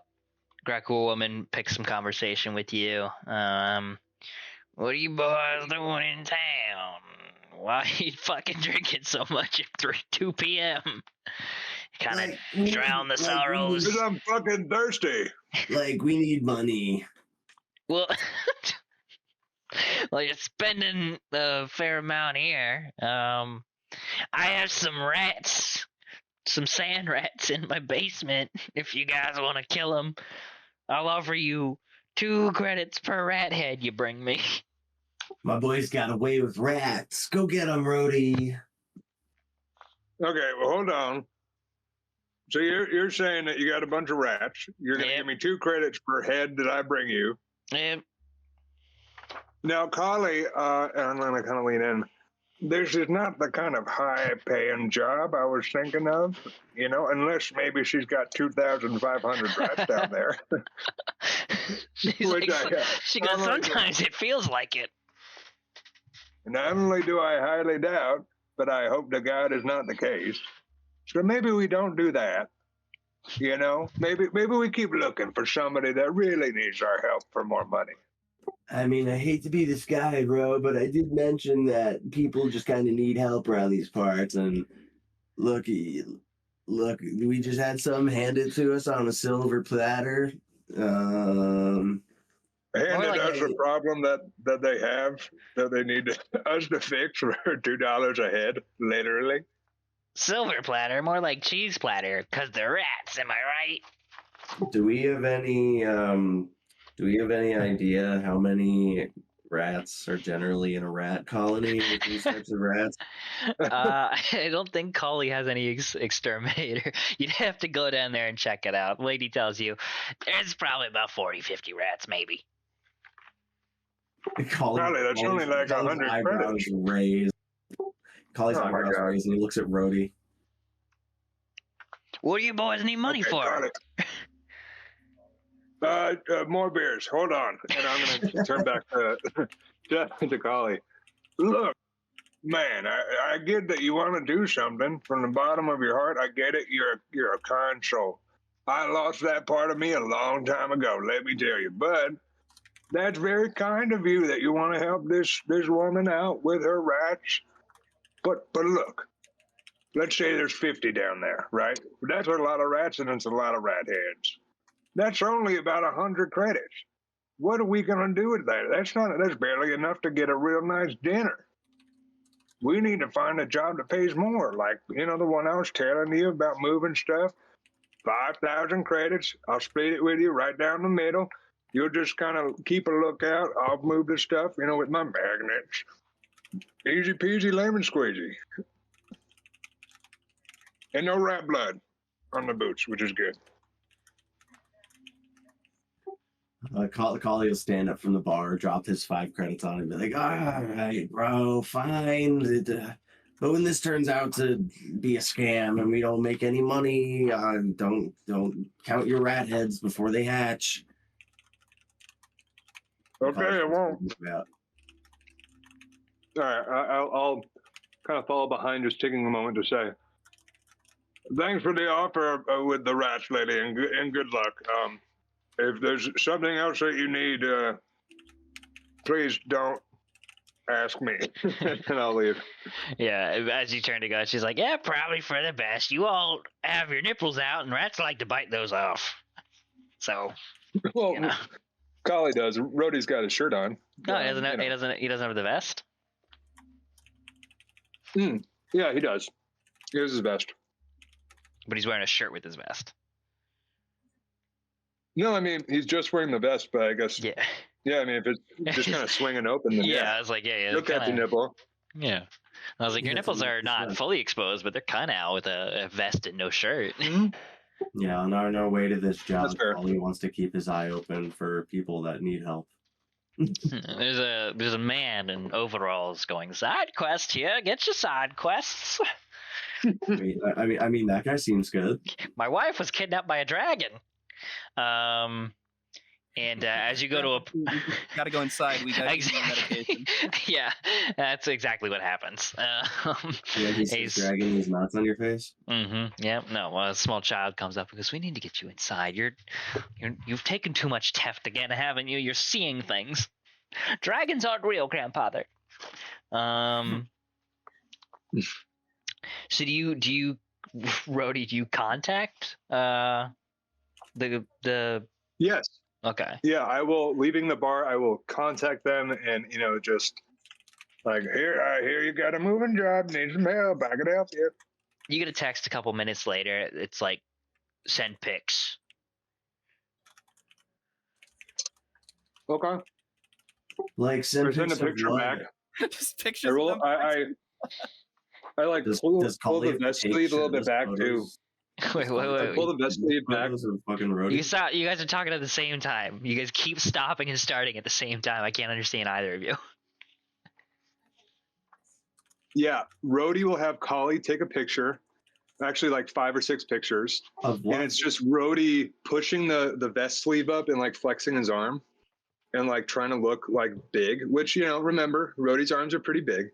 So he's just like flexing the one asset that he has and like trying to look really big while Collie takes pictures of him. This is in the street, in the middle of the street, by the way. Yeah. Well, outside of a bar. Yeah, Collie, You guys are kind of hammered. Collie takes 6 selfies and hands the phone back to Rhodey. One eyelid's kind of drooping. Good job, Collie. You did great. I'm definitely not going to just do this myself right now. And then Rhodey will take 5 pictures of himself using his combat instead. Like that was one less than your Collie took. I only have 9 spaces on my phone. Yeah.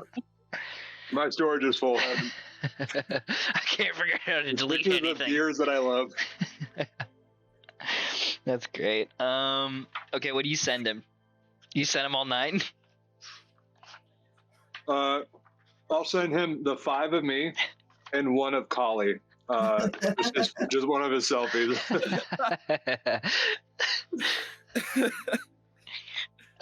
He sends 2 texts back almost immediately. You look big. Period. 2 of you? Question mark. Oh, right back. Hell yeah. And then he's my nephew. I'm teaching him the trade. You get that could work as long as you're okay with splitting the pay however you two see fit. Meet me here. And he texts an address in Junis. It's in our district. Little downtown. Begins to encroach into the unsavory parts of town. And yeah. Cool. I text back, no prob, see you soon. Okay. And you guys, I guess, head on over. Does anyone need help on the way? Nobody is outright calling for assistance. No, you guys pass by somebody who looks like they're having a little bit of trouble lifting a cart up. And if you goes there stumbling drunk, let me help. Oh no, I think that's okay. I'll get it eventually. I wouldn't want you. Probably trips and knocks over the cart even more. Ah, shit! My priceless Fabergé eggs. Now, you knock over like a basket of oranges, and he's like, "Oh, My cabbages. hey, that's okay. They have petals on them. They'll." Can I wash try them and use off. my telekinesis to like not only stop it, because now that I'm level 4, I took a telekinesis, like the adept or something, or telekinesis expert. Telekinetic expertise. So I don't have to expend any effort. Can I use that to try and ferry the thing into Collie's hand so he thinks that he caught it? Sure. Give me telekinesis dex. Collie is never gonna learn to do like anything competently because Rhodey's always gonna be there to like telekinetic his flubs into dubs. What do you mean? I'm an important part of the duo. Yeah, I love that. Great, yeah. Collie essentially stumbles into and headbutts the side of this like lopsided wagon, and a basket goes tumbling out. But as Collie begins to like hit the sand, the basket falls into his hands. With all of the oranges, despite the basket being at a 90-degree angle, instead of rolling out, they're all just stuck in the basket still. It doesn't make any fucking sense with gravity and all that, but oh wow, you caught all the oranges. Even though you knocked him over, thank you for catching them, young man. I'll Well, good job, Collie. Over your hands. He goes and this elderly gentleman picks the oranges up out of your hands, puts them back in the cart where they originally were. Like, just another boy's doing his duty, and one of Collie's parents falls to the ground. You did it. You did it. Good job. You helped somebody. That's your good deed for the day. Now let's get going. And Brody will start like walking off, like, all right, let's fucking get out of here, please. Fantastic. You meander over to sort of the address that was listed. There is you get a note, a text halfway through your walk there, that says, I'll meet you on the corner. I'll meet you outside on the corner. Okay. And you walk the rest of the way there, and there is kind of like a awkward, I don't want to say awkward silence because it's just you two, but like there's like an awkward moment where you're looking around for whoever you're supposed to meet, and there's just like no sign of like anybody who's looking suspect or anybody who's looking like they're kind of supposed to be here. There's just people kind of meandering about. And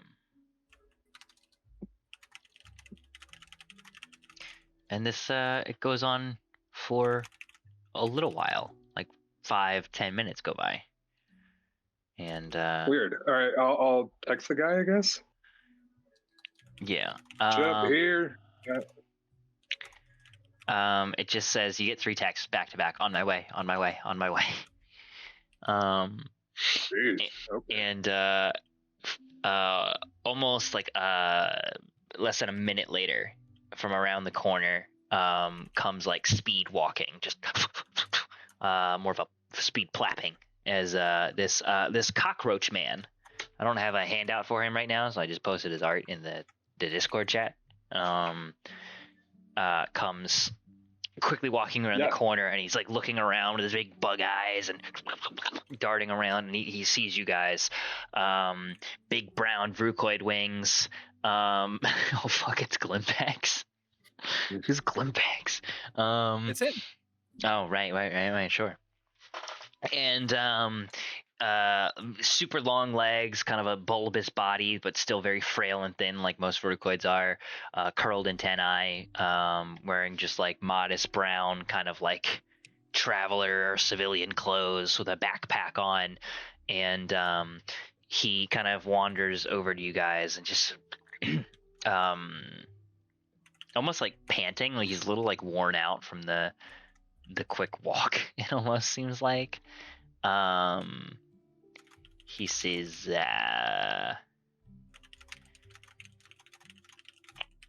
Hey, are you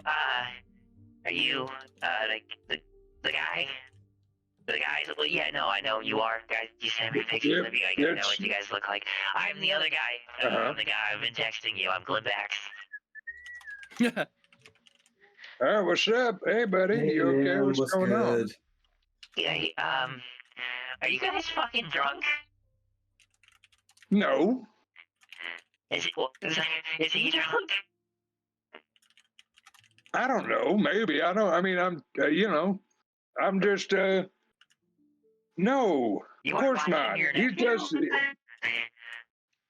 look, he takes some medication sometimes and it's just a little strong. Yeah, He's just he'll be fine. Yeah, Collie is blowing spit bubbles.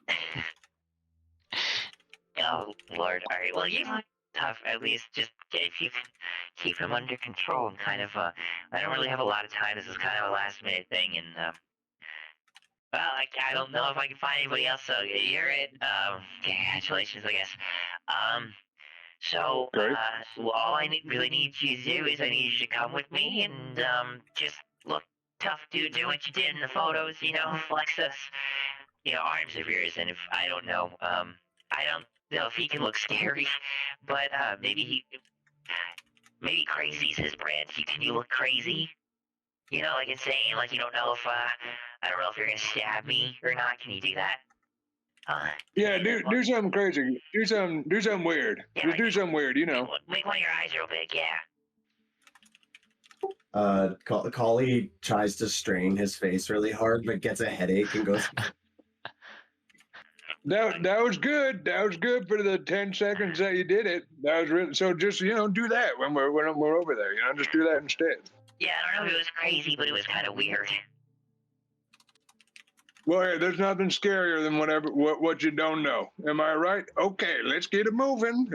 Okay, yeah. So basically, I'm just I'm selling some things to some friends of mine, and there's a couple of them, and I don't really like the. I understand. You really, trust me. I got it. It's okay. I know what's going on. It's fine. Let's go do this. You're fine. You're a big, strong man. I got your back. You're good. Yeah.